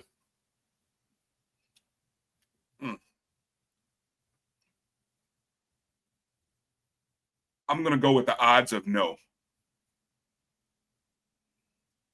I'm going to say no.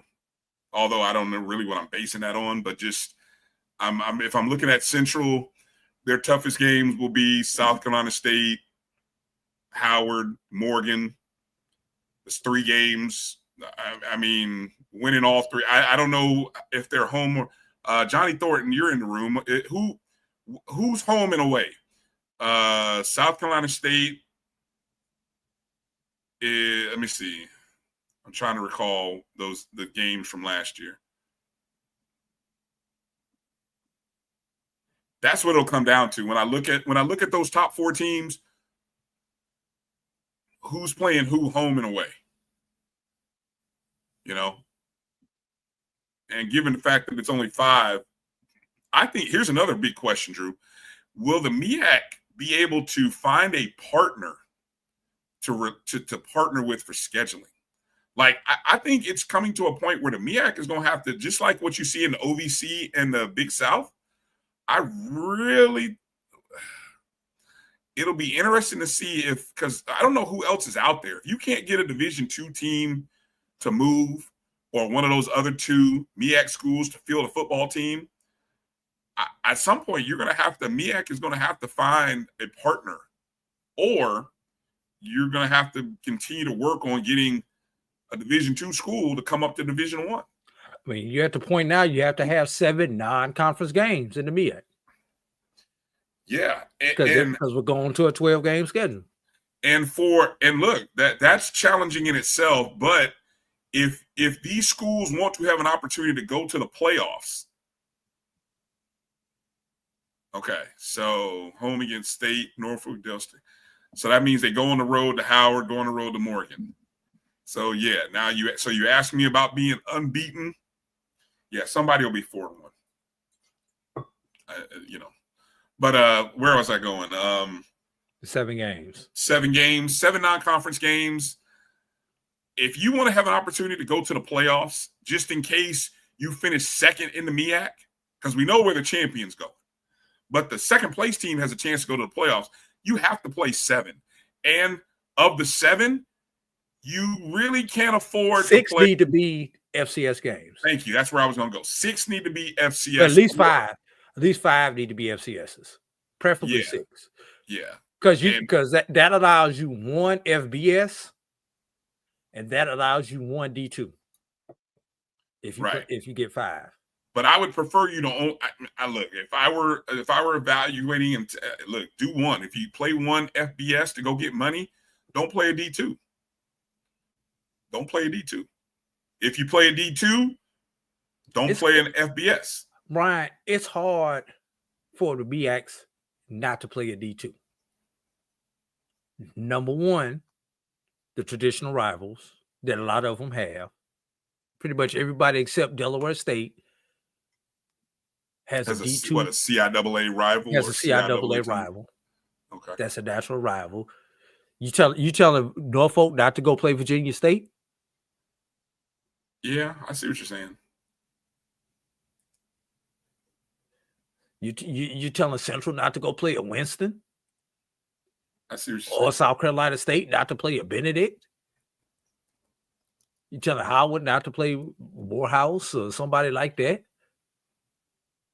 So you almost have to keep your D2 games because those are money games, Brian. Even though they're paying the D2, those are revenue gains for these schools.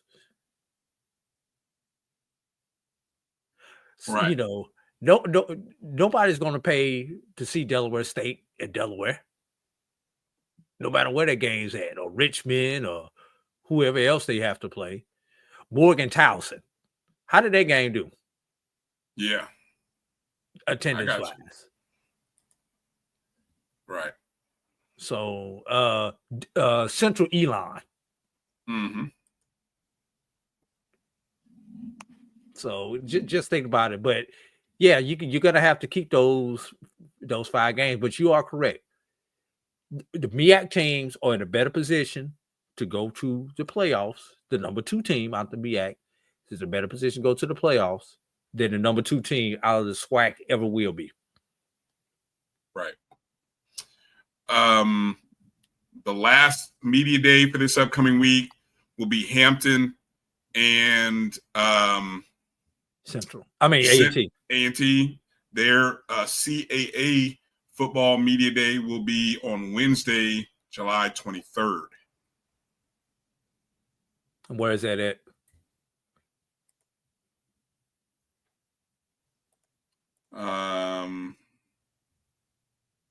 It's virtual. So they do a virtual thing. Now they actually split theirs up over 2 days. So they have half the schools on Wednesday, July 23rd. And so since they split it up, Thursday, July 24th is actually when North Carolina A&T and Hampton do their media day, virtual media days. So you'll be able to go to CIAAsports.com to watch those media days. I'm assuming they're live based on the schedule information. So the fact that the FCS conference has a virtual media day, does that say something about the media interest of football in that particular conference?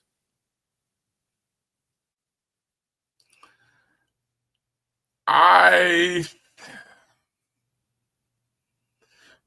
think, look, you have school. I'm looking at the spread of schools from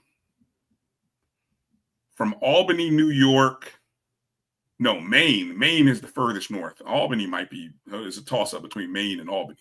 But you have schools from Maine, Rhode Island, Delaware, New Jersey, North Carolina, Maryland, Pennsylvania. I mean, I don't know, man.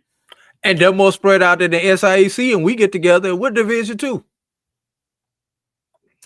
You talking about from Florida all the way up to Ohio, Brian? Yeah, and I guess the league offices are in Richmond, Virginia.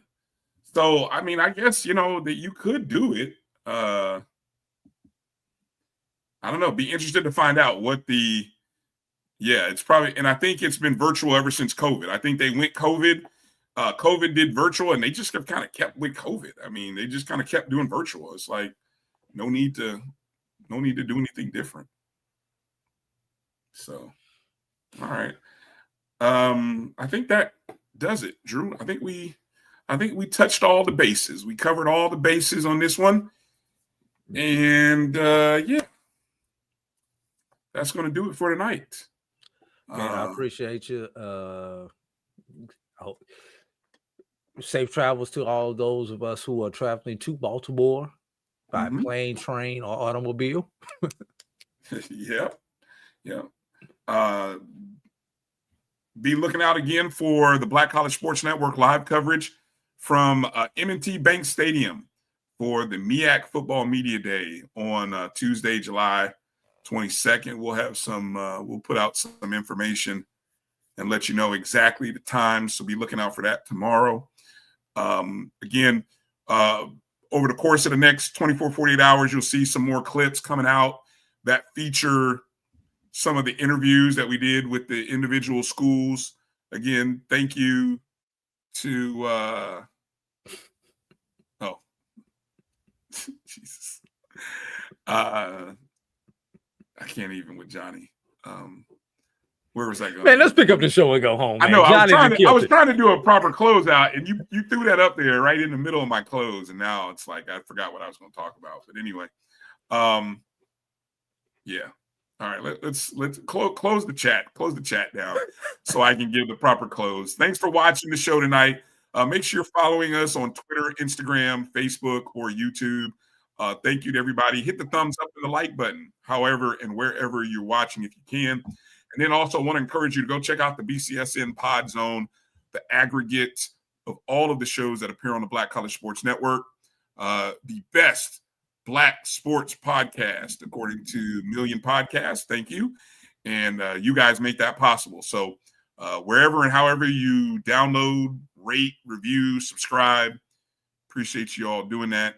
And we will be back again next Sunday with maybe some new guests and some more conversation. Thanks to Jamie Walker for checking in. You guys make sure to follow him And keep him in your thoughts and prayers as he recovers. Yeah, that's about it. Last words, Drew. Everybody enjoy these 4 weeks. Everybody's 0-0. And the hype is not any bigger than now. Because let's think about it. After Labor Day, half of us would no longer be undefeated. Well said. That's going to do it. Thanks for watching the BCSN Sports Wrap on the Black College Sports Network. Peace out, everybody. Travel light, everybody. Wahala.